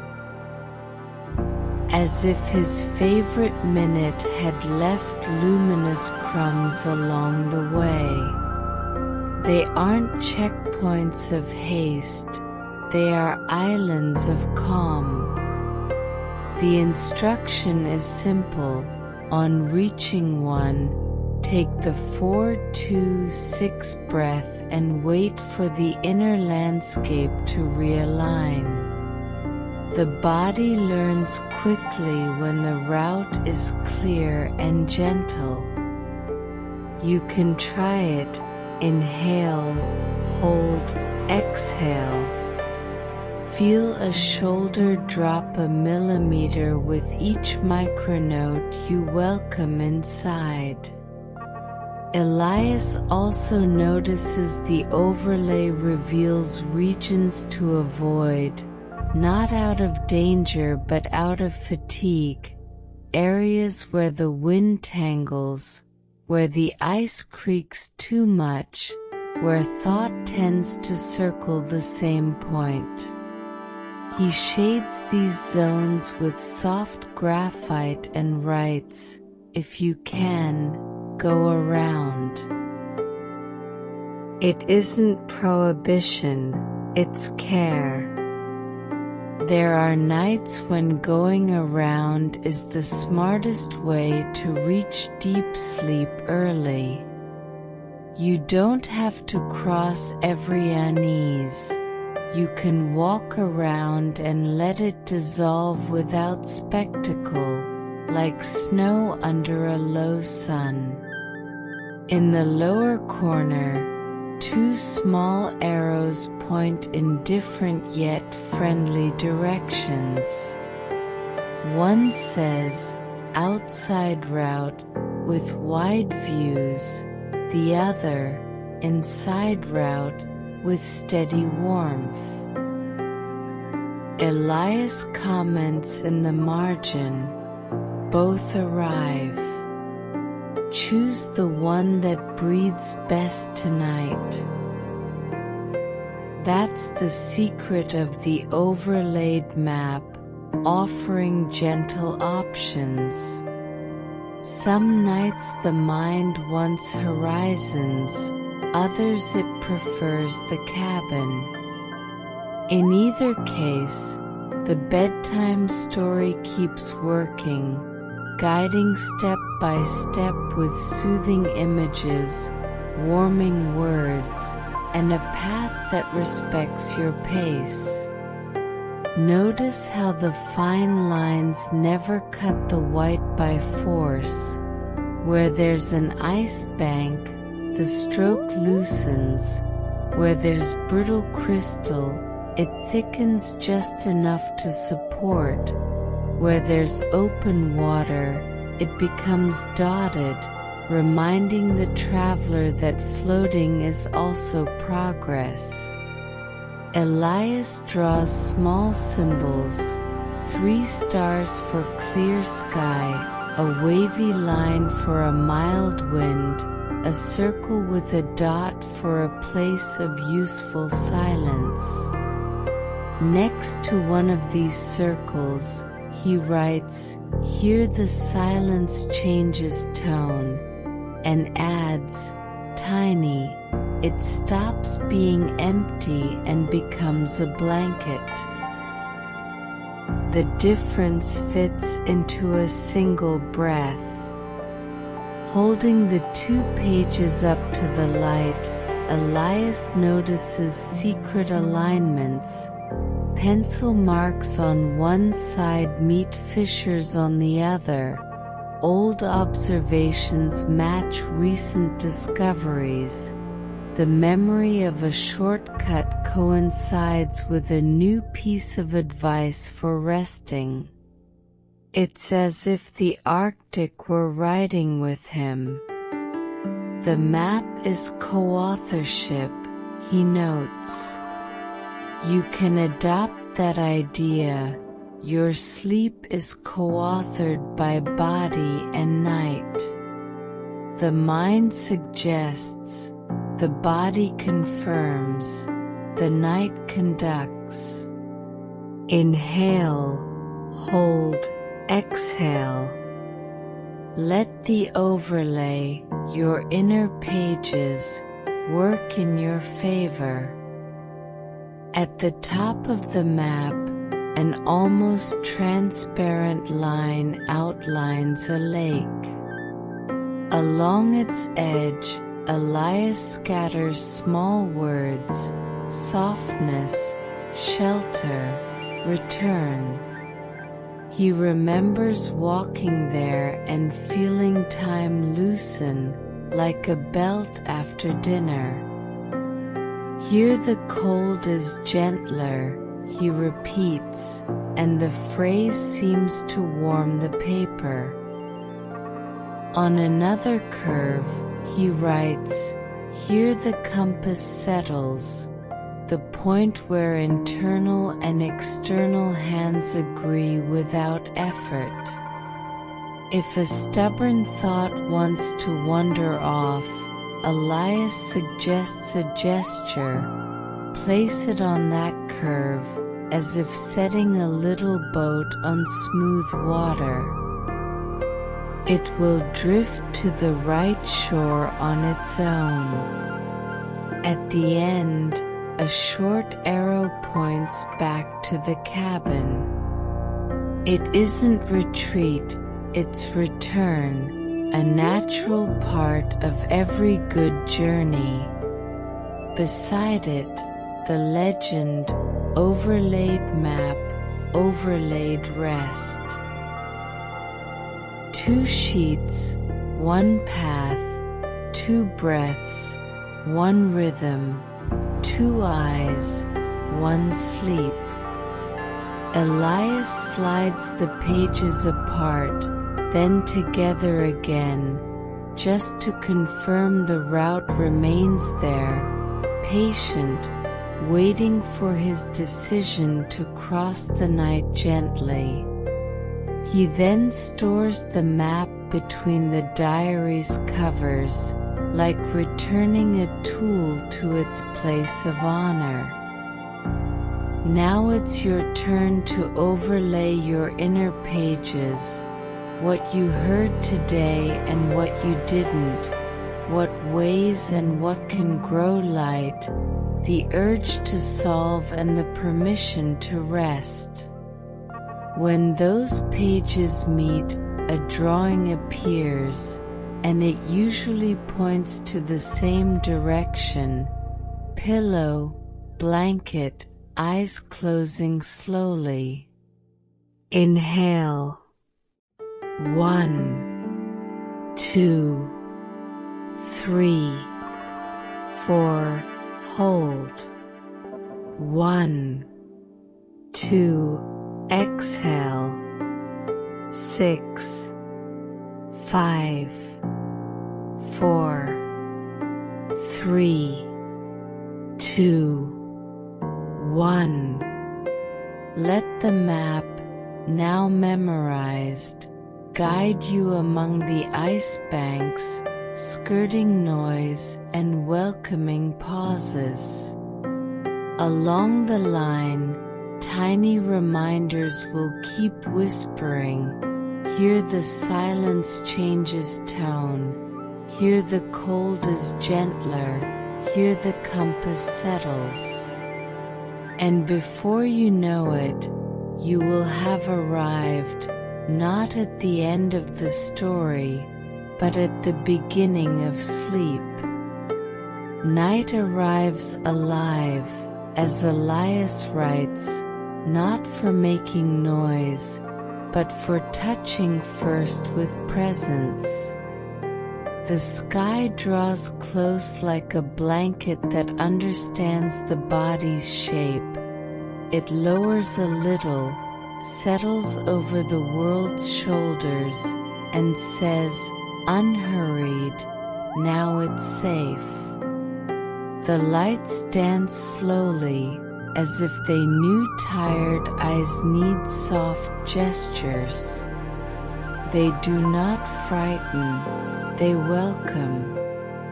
Elias notes, perhaps the Arctic isn't empty, perhaps it is pure attention.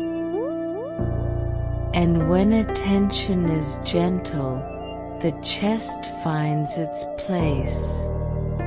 Breathe in for 4. 1, 2, 3, 4. Hold for 2, and exhale for 6. 6, 5, 4, 3, 2, 1. Feel your skin agree with the sky's blanket. The wind, which during the day felt like a fine filament, learns a lower tone, almost a hum. Curtains of light, greens, blues, sometimes a violet that recalls childhood, move like long breaths. Elias notices that when he breathes, the aurora answers. On the inhale, the bands widen. On the exhale, they settle. Pure attention is this, the night listening to what you need. And the body understands the kindness. The jaw loosens, the shoulders drop, the hands unclench, the brow smooths from within. He lies on his back on the packed snow, firm surface, soft enough to be a mattress. Between the ribs, a new space appears, as if the night opened a window for the breath to play. The dance is slow so that no one loses the step, he writes. The sky doesn't demand, it accompanies. The lantern in the cabin becomes a distant reference point, and above, the luminous choreography follows in the cadence of a sleep story. Clear images, gentle movements, colors that cool the mind with care and prepare deep sleep. Elias tests a thought in a low voice.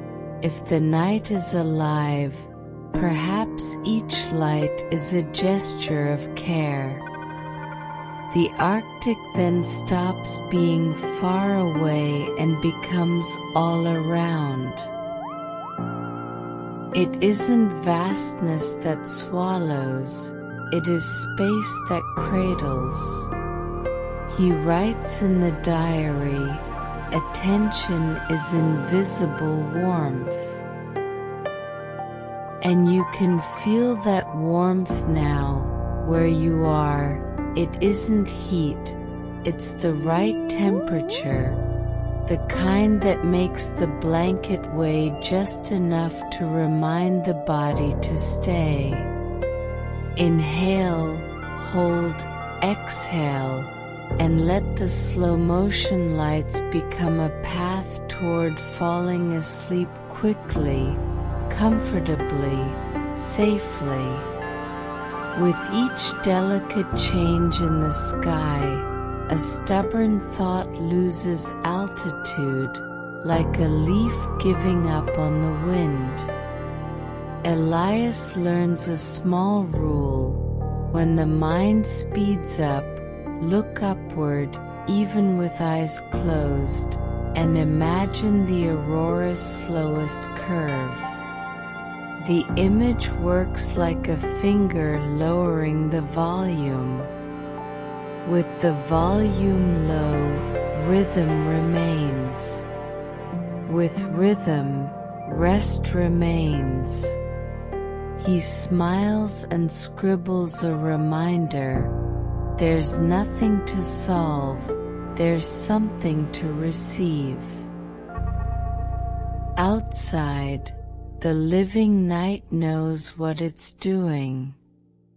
Inside, the cabin responds, wood creaks with contentment, tea returns a scent of home. The clock stopped at 2:17 reminds you that time also likes to lie down. Elias closes the diary for a moment and offers the sky one last listening, silence that breathes. Pure attention, he repeats, and the phrase becomes a pillow.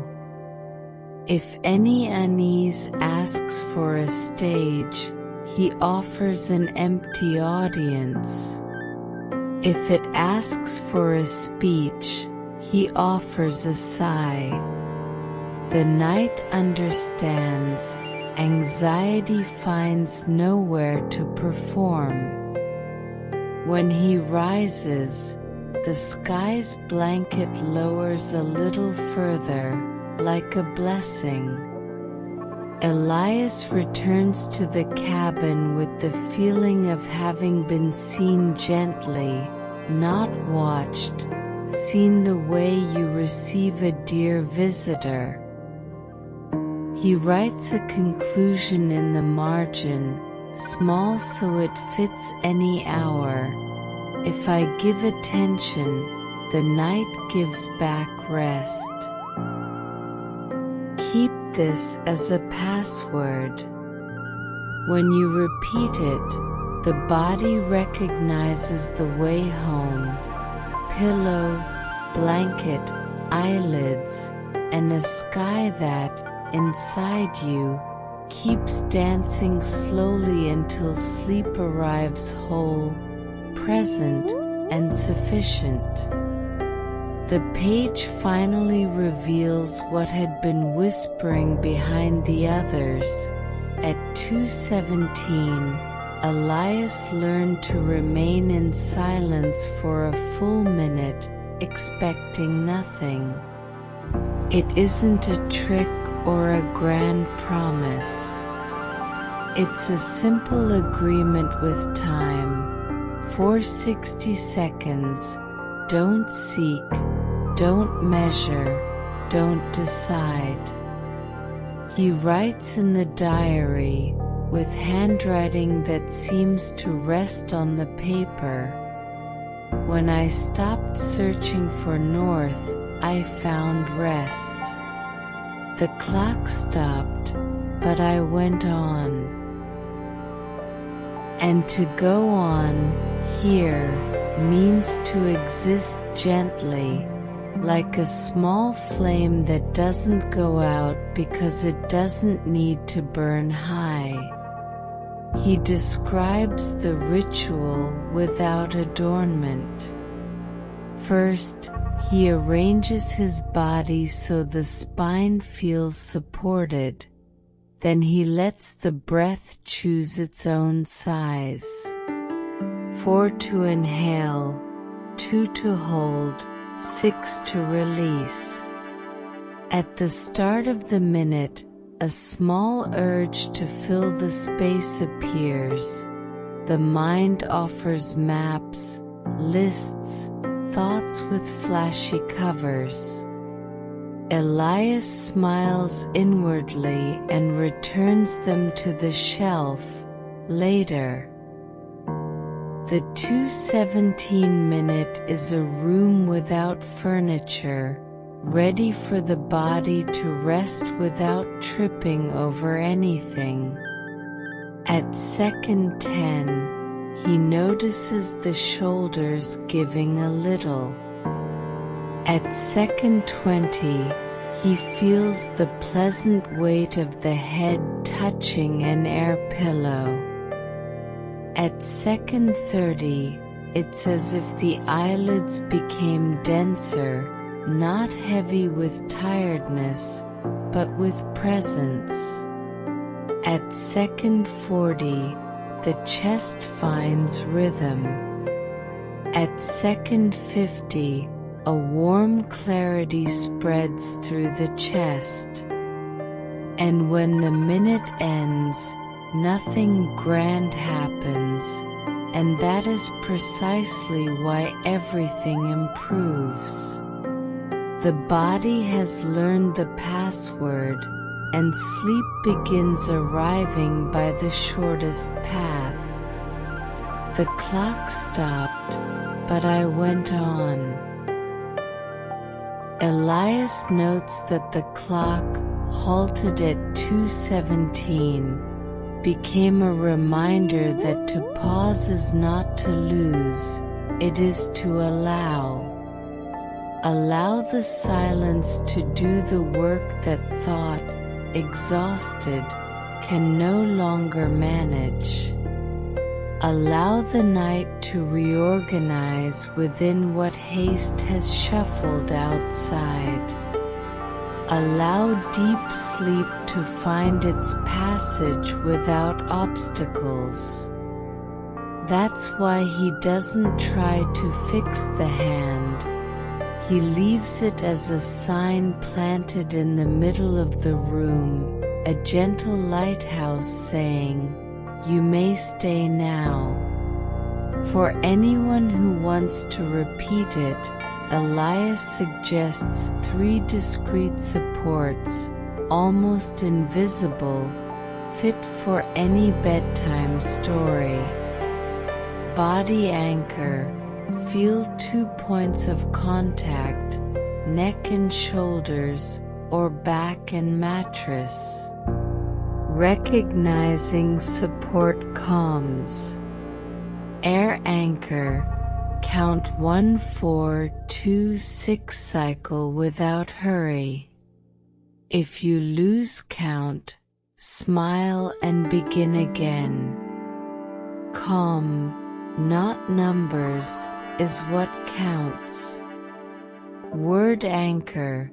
Choose a soft word, shelter, calm, rest, and let it lie on the tongue without sound. Words like these work like a key that doesn't force the lock. Elias records that when he stopped searching for the north, that single, demanding objective that wants certainty now, he discovered an inner north, broader than direction, a quiet axis that supports without pushing. When I took my ear off the world and leaned it against the minute, the wind eased, he writes. It isn't a miracle, it is attention without pressure. Attention settles, anxiety finds nothing to grasp, and the body understands the invitation to fall asleep quickly with comfort and safety. In the footer, he draws a small circle and writes 217 inside it. Beside it, he notes, Home Minute. It's the place you return to whenever the noise rises. It doesn't need to be exactly 2:17 on the clock, it can be whenever the chest asks for room.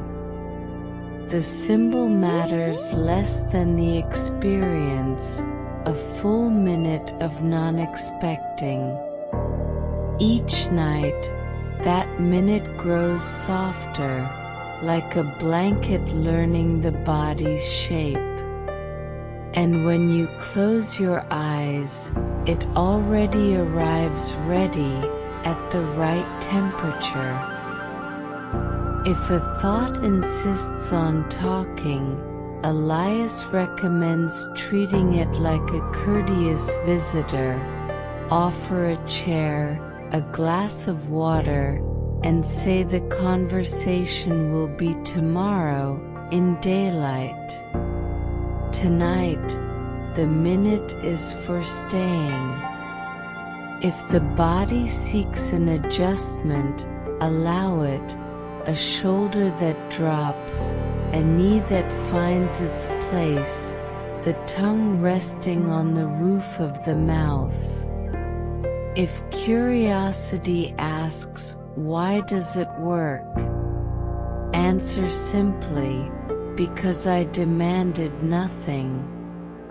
Rest enters when it can enter without a barrier. At the end of the page, Elias dims the lantern, watches his own profile's shadow in the glass, and concludes, the hand stopped so I would remember that I can. I can choose not to decide, not to search, not to run. I can simply breathe. He closes the diary with a care that feels like a blessing and lets the silence continue what it began.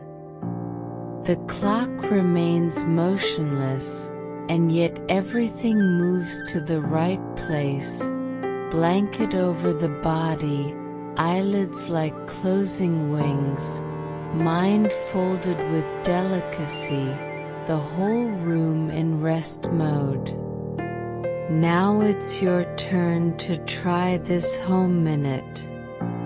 Inhale for 4, hold for 2, exhale for 6. Say inwardly, I go on. And if your eyes grow heavy, accept it. The secret of 217 was never the number, it was the permission. When you offer it to yourself, The rest of the night understands and does what it knows how to do, keep you safe until morning. Elias saves the last lines of the diary for a simple, precious gift, a map of breaths. It begins with an instruction that fits any pillow. Inhale 4, hold 2, exhale 6. Repeat 3 times, like sketching a short, safe path to sleep's door. Let's do it together. Inhale through your nose, counting 1, 2, 3, 4, hold 1, 2, and exhale 6, 5, 4, 3, 2, 1. Again, 1, 2, 3, 4, hold 1, 2, exhale 6, 5, 4, 3, 2, 1. And the last 1, 2, 3, 4, hold 1, 2, exhale 6, 5, 4, 3, 2, 1. There. The body recognizes the route. The chest learns the tempo. The mind understands that night is ready to receive you. Elias describes the map as a streetless drawing made only of air arrows. The first arrow points inward, the inhale that brings warm clarity, defogs thoughts, and gives your eyelids a pleasant weight. The second arrow is small, the pause that organizes without demanding. The third arrow descends long, the exhale that tidies the room within, turns off extra lights, slides the invisible blanket up to your chin. He writes, if you follow these 3 arrows, you will arrive. Arrive where? At the place where the body can fall asleep quickly, with comfort and safety, into deep sleep. Now close your eyes for a moment and accept the image he proposes, a lighthouse pulsing inside your chest. Not too strong, not too weak. Just right. It brightens and rests, always on your rhythm, always on your side. Imagine this lighthouse as a warm point of light, the size of a coin. With each 4-count inhale, it widens a little, as if opening internal doors. On the 2-count pause, it smiles. On the 6-count exhale, it pours clarity through the body, shoulders, arms, hands, ribs, hips, thighs, legs, feet. Wherever there is tension, the light touches and unties. Elias observes that the inner lighthouse has good manners. It doesn't command, it guides. It doesn't demand, it accompanies. If a persistent thought asks for attention, the lighthouse invites it to sit beside the silent sea and watches with you until it settles. If anxiety wants to speed up, the lighthouse slows the scene's overall tempo, like lowering the volume of a song to hear the tide better. He notes, the lighthouse doesn't fix haste, it offers rhythm. And rhythm, not force, is what leads to true relaxation. At the bottom of the map, 3 short reminders.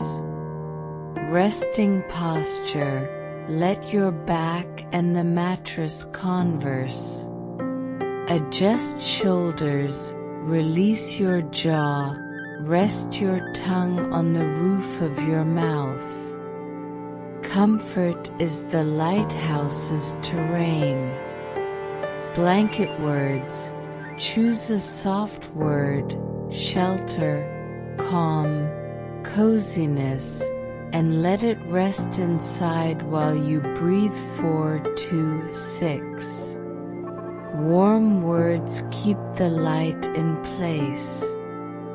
Permission, say softly, just to yourself, I can rest now. That permission opens the harbor. Elias encourages you to note 3 destinations for the lighthouse: sleep, sleep deeper, sleep lightly. On the inhale, you move toward the first. In the pause, you confirm the second. On the exhale, you dock at the third. Simple and sufficient. If curiosity asks why it works, answer as he does. Because the light knows what to do when I don't get in the way.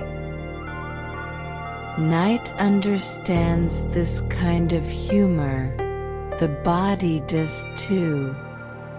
Return to the breath map for a moment. It has no complicated legend. Where north would be, it says rhythm. Where south would be, warmth. To the east, good silence. To the west, pleasant weight, that weight a blanket has when it says stay. In the center, the lighthouse drawing. Elias left discreet arrows signaling shortcuts of care. If thoughts speed up, 4, 2, 6. If emotion tightens, hand on chest plus 4, 2, 6. If the body needs proof of safety, warm feet plus 4, 2, 6. It isn't rigid technique, it's repeated gentleness. You can keep the map on your pillow. Before lights out, glance at it, or simply remember, inhale 4, hold 2, exhale 6, 3 times. Then let the lighthouse work. It brightens, retreats, returns, accompanies. Each pulse tells the brain, it's safe to fall asleep, it's safe to stay asleep, it's safe to return to sleep if you wake in the night. Elias writes, the lighthouse isn't offended by awakenings, it calls them tides. If the tide goes out, it comes back. And when it returns, it finds your path illuminated. If you'd like, add a gesture. With eyes closed, touch 2 fingers to the center of your chest as you exhale, as if telling the light, "Thank you for guiding." Gratitude is clean fuel. The lighthouse shines just enough. Then release your hands, feel your face soften, notice your smooth brow, your mouth sketching an involuntary almost smile. The whole room begins to speak the same language as your breathing, the language that cradles, soothes, and yields. Elias ends the gift with a short line, "If you get lost, breathe again." The map always reappears because it lives in the body. He folds the page, tucks it between the covers, and lowers the lantern halfway. From here on, the journey is yours, a bedtime story that needs no words, only the lighthouse's pulse and the rhythm of the air. Inhale. 1, 2, 3, 4. Hold.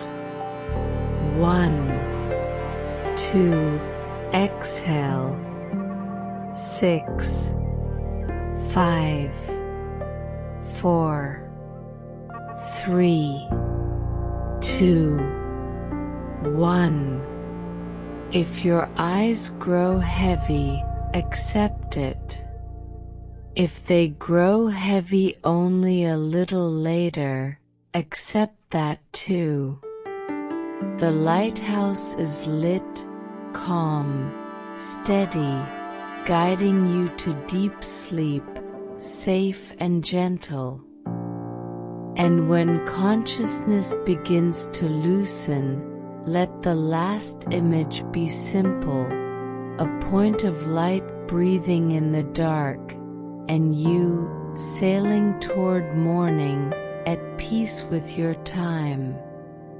I close the diary with both hands and return it to the place it came from, a wooden shelter, a simple table, a lantern breathing warm light. Around me, everything seems to agree with the night. The chair creaks with contentment, the floor supports light steps, the air smells of pine and tea. The cover closes without hurry, and the discreet sound of this gesture seems to tidy the room's air, like someone straightening a blanket before turning out the light. If any part of you needed silence, may it remain. If any part asked for warmth, may it stay. Let your chest find a simple rhythm. Inhale for 4, hold for 2, exhale for 6. With each out-breath, imagine the lantern dimming by a tone and the world settling a little more. The clock stopped at 2:17 stays in sight, not to press you, but to remind you that 1 minute of presence fits inside any hour. Grant yourself that minute. Shoulders lower, the jaw releases, your gaze settles behind your eyelids, and a pleasant weight distributes itself through your whole body. If a persistent thought knocks at the door, offer it an empty chair and a glass of water. Tell it gently the conversation is for tomorrow, in the light. The room understands, the mattress makes space, the blanket learns your outline. Let gratitude find small examples, the pillow supporting your neck, the right temperature, the breath coming home. Repeat silent blanket words, shelter, calm, coziness, and feel how they line the path towards sleep. Nothing needs answers now. The inner lighthouse pulses discreetly at the center of your chest, brightens and rests, guiding you within like a patient tide. If curiosity asks why this works, smile inwardly. It works because you allowed it. Rest arrives when the doorway is unoccupied. And here, the doorway is open, the cabin is safe, the night attentive, the body in agreement. Keep one last image in your pocket to carry to the pillow, the wooden table marked by time, the lantern's imperfect glass drawing stars, the diary breathing silence between its covers. I lower the light halfway and walk slowly, like someone learning not to interrupt a river. Each step confirms you don't need to rush to arrive where sleep already is. If your eyes grow heavy now, accept it. If they grow heavy a little later, accept that too. The night works in favor of whoever lays down the weight of the day, and you already have. Lie down with the simplicity of someone who trusts. Let your head settle without haste, let your hands rest, let your feet find warmth. If a chill appears, cover it. If a sigh appears, honor it. If a smile appears, allow it. Everything is a sign that the body understood the gentle message of this bedtime story. And if anything still feels missing, offer it a minute of silence, a mouthful of air, a blanket of attention.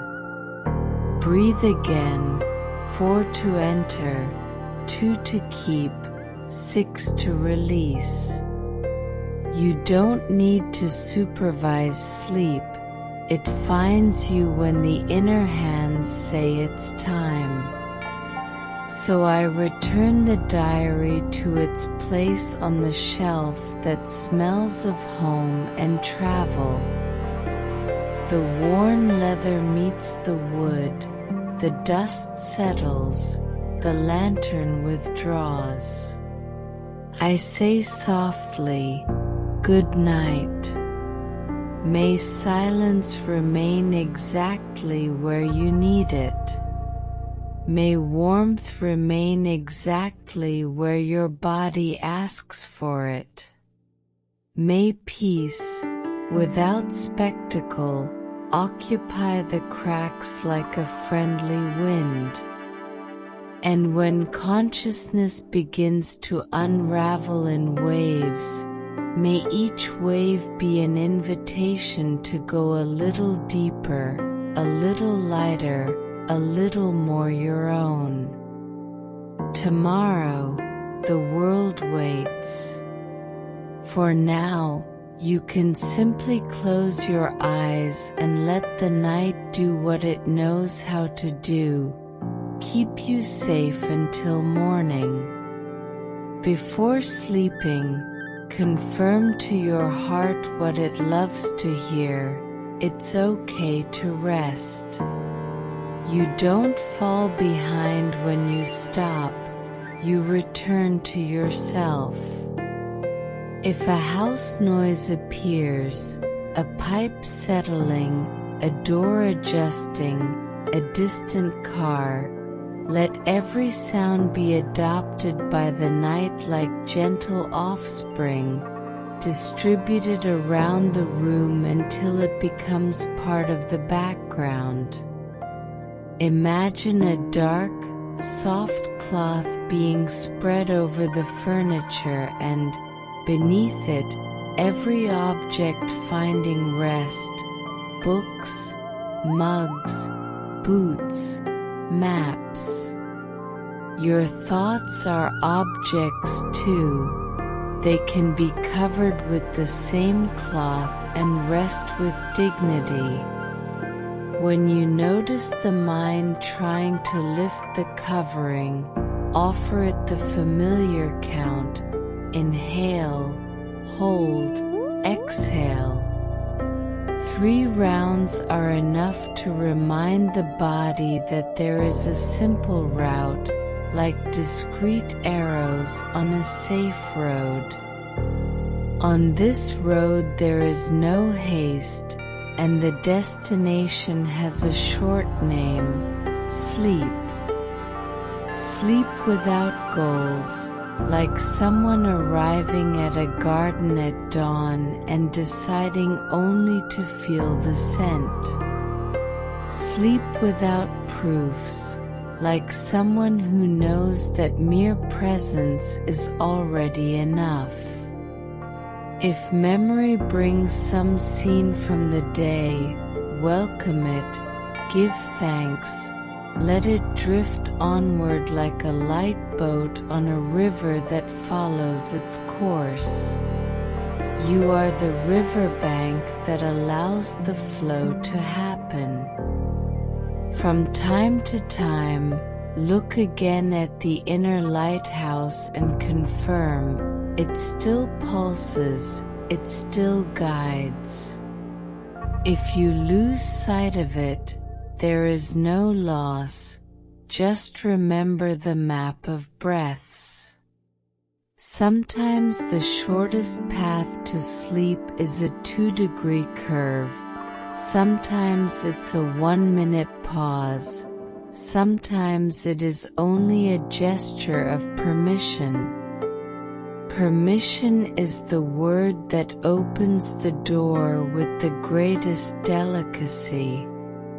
Say to yourself, without theatrics, I can rest, I can sleep, I can wake light. These 3 phrases work in silence while you surrender. For the body, rest isn't luxury, it's resource.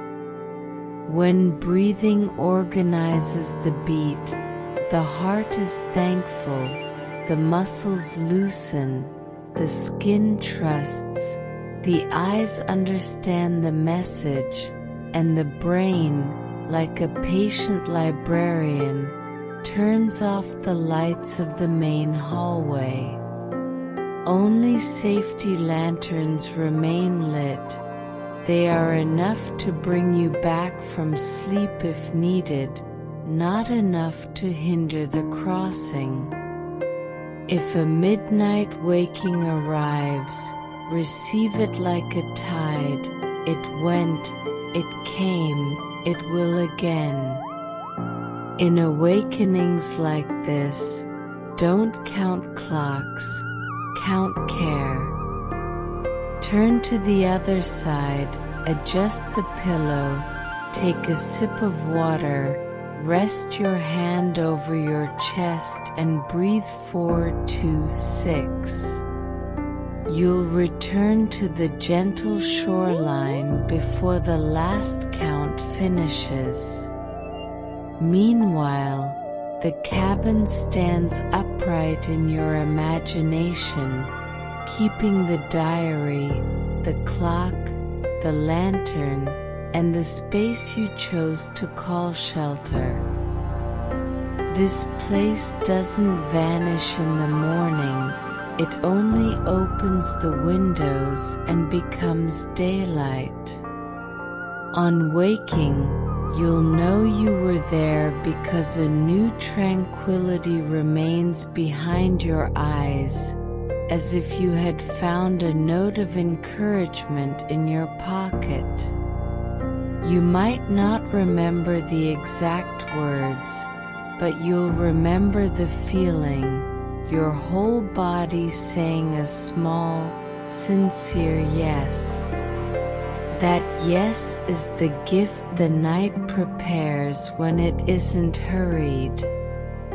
So let the night be as generous as it knows how to be, and be equally generous with yourself. If a part of you asks for one more image before sleep, offer this one: a lake absolutely smooth, the sky reflected, a dark wooden boat drifting by itself to the shore.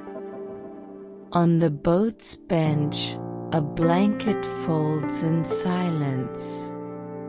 The boat has no hurry, the lake has no wind, the sky has no questions. There is only space, good temperature, and the certainty that you are exactly where you should be. Rest inside this picture like someone sitting on a park bench. When the involuntary smile appears, let it exist for a few seconds, and then allow it to dissolve at the same rhythm as your breathing. The smile here is not a task, it is the trace of comfort. Some nights ask us to say one more sentence before the end: I was enough today. If doubt appears, return it to tomorrow's pocket. Tonight, it is enough to recognize the effort, honor the crossing, and accept the blanket. If you wish, repeat within you the names of good things waiting on the far side of sleep: fresh coffee, light at the window, calm footsteps, the page that continues. These simple promises don't demand, they merely affirm that life proceeds on a scale that fits in your hands. And speaking of hands, loosen yours. Let your fingers release the day's little defenses. Between the fingers, find a small, comfortable silence, the kind of silence that enjoys company. In that silence, the night writes without ink, and the body reads without effort. Read with your whole body, not with your eyes. Read lying down, covered, welcomed. Read as someone who listens to a song already known and therefore doesn't need to hum along. The song takes care of you. That's why bedtime stories work, because behind the images, someone is carefully saying that you may surrender. Surrender. Close your eyes a little more, let go a little more weight, undo a little more haste. If the world asks for a report, tell it the delivery is at dawn. Now your only task is to remain in the shelter. I stay for one more instant, just to check if the light is right, if the blanket covers your feet, if the window keeps out the cold. Everything is in order. You can rest.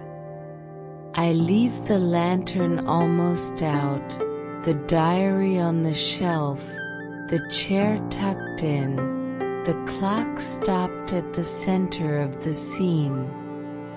It will remain stopped while you move inward into sleep, and when you wake you'll have the curious sensation that time walked on its own at exactly the rhythm you needed. That is true rest, when time understands your cadence and cooperates.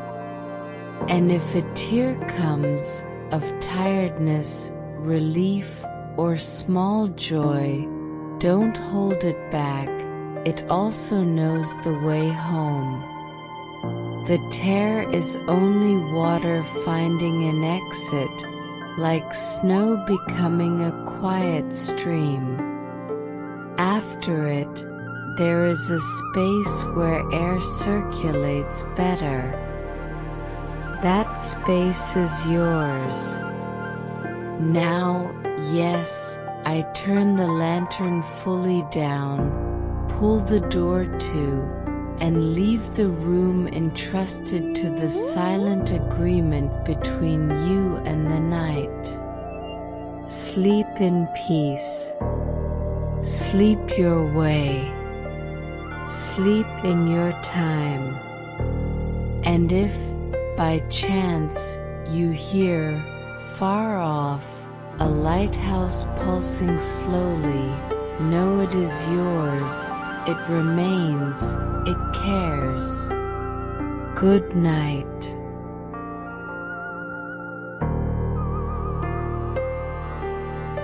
Now, rest. Let your body grow heavy, your mind float, and allow the room to become a silent harbor where nothing demands performance. With each inhale, imagine a warm tide slowly rising. With each exhale, watch that tide recede, carrying away the day's edges, noise, and haste. Adjust your pillow, release your shoulders, soften your jaw. There is enough space for you here. If a persistent thought knocks, offer it an empty armchair and say, kindly, I'll meet you tomorrow in the light. For now, just breathe, as if learning to speak with the night in a low voice, without urgency and without proving anything. If this story helped you relax, subscribe to hear more sleep stories, sleep meditations, and relaxing narratives. That way, the algorithm learns you like sleeping well and starts recommending calm, safe, welcoming content. Your simple gesture supports the channel, keeps this shelter lit, and tells the system that rest matters. You can also like the video and share it with someone who needs a minute of peace. The more signals of tranquility you send, the easier it becomes to recreate this setting every time you press play, as if opening the door to the same cabin, with the same lantern, with the same silence that welcomes without questions. Close your eyes and confirm 3 things, silently: I am safe, I can rest, I can wake up light. Inhale for 4, hold for 2, exhale for 6, 3 times, like drawing inward pointing arrows of air. Feel your feet warming, your legs surrendering to the mattress, your abdomen floating on a gentle sea, your chest finding a lighthouse rhythm, brightens and rests, unhurried in the time of your heart. If you wake in the night, treat the waking like a tide. It came, it went, it will come again. Turn to your side, adjust your pillow, sip some water, rest your hand over your chest, and repeat the 4-2-6 breath. You'll return to the gentle shoreline before the last count finishes. Remember, you don't need to supervise sleep. Sleep knows the way when the doorway is unoccupied. Let silence work for you, like an invisible crew stacking chairs, turning off lights, and closing inner windows. If a tear comes, of relief, of tiredness, or of small joy, let it pass. After it, a good space usually appears where air circulates better and the chest opens like a window on a fresh morning. That space is yours. There, the night settles with care and writes, without ink, the word that was missing: rest. If a house noise appears, a pipe settling, a door easing, a distant car, allow the sound to be adopted by the night and become part of the background, like a whispering wave. Imagine a dark, soft cloth being spread over the furniture. Books, mugs, boots, maps. Underneath the cloth, each object finds rest. Do the same with your thoughts. Cover them with calm attention and tell them they don't need to prove anything tonight. Presence is enough. And if a thread of worry tries to pull you back to the room of lists, answer gently, "We'll talk tomorrow. Right now I'm taking care to stay." Before you fall asleep, keep a simple image for your pillow: a lake smooth as glass, the sky reflected, a small wooden boat drifting to the shore on its own. On the boat's bench, a blanket folds without a sound. The boat has no hurry, the lake has no wind, the sky has no questions. There is only good temperature and enough time. Breathe once more and allow your body to accept the invitation, like someone signing a light agreement with the night. Good night, and may your inner lighthouse remain lit, calm, and in the rhythm of your heart. If you wake at dawn wanting to share your crossing, write in the comments a single word that sums up your feeling: calm, shelter, lightness, so other travelers can find an easy entry into this harbor. And when you want to return, I'll be here with new stories made to cradle, warm, and protect. Until then, keep your kindness toward yourself. Sleeping is an act of care, a way of saying I deserve rest without asking the clock for permission. If any part of you needed silence, may it remain. If any part asked for warmth, may it stay. If any part asked for company, may this telling serve as an outstretched hand. When consciousness begins to unweave in waves, let each wave be an invitation to go a little deeper, a little lighter, a little more your own. Tomorrow, the world waits, for now, the night keeps you. If you prefer, repeat in an almost inaudible voice, "It's okay to rest, I return to myself." If you wake in the middle of the night, don't fight the tide. Adjust the blanket, feel your back supported, check the temperature of your hands and feet, and turn your body into a simple map. Calm head, loose shoulders, open chest, soft belly, heavy legs, warm feet. Recall the lighthouse at the center of your chest, brightens, rests, brightens, rests.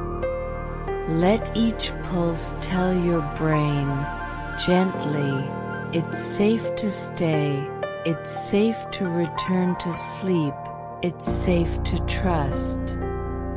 And if this story is useful, remember the gentle request, subscribe to the channel, turn on notifications, and like the video.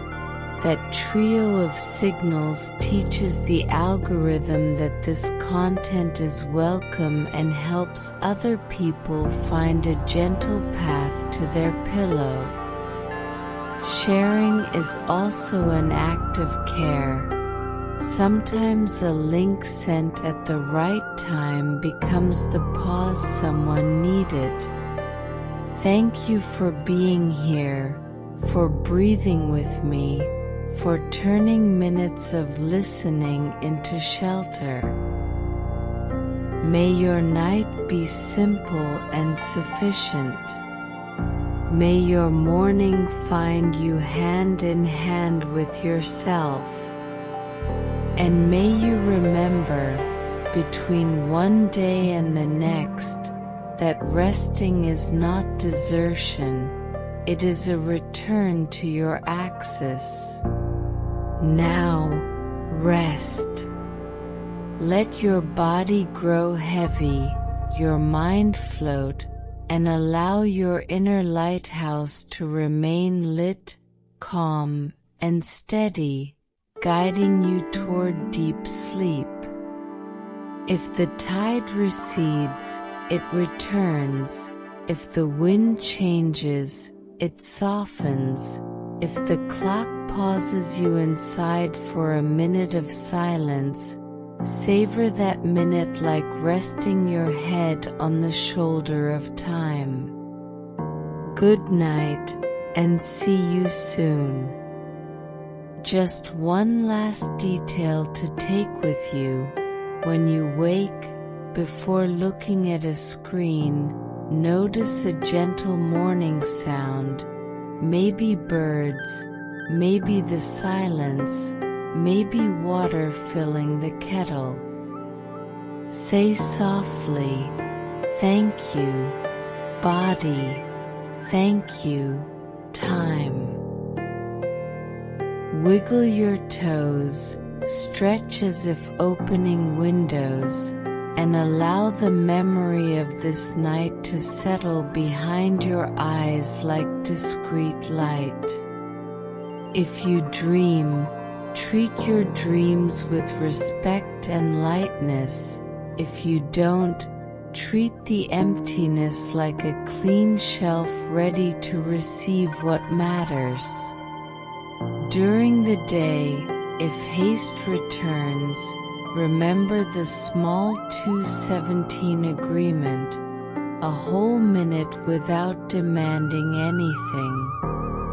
It fits any schedule, fits in a line, fits in a coffee break.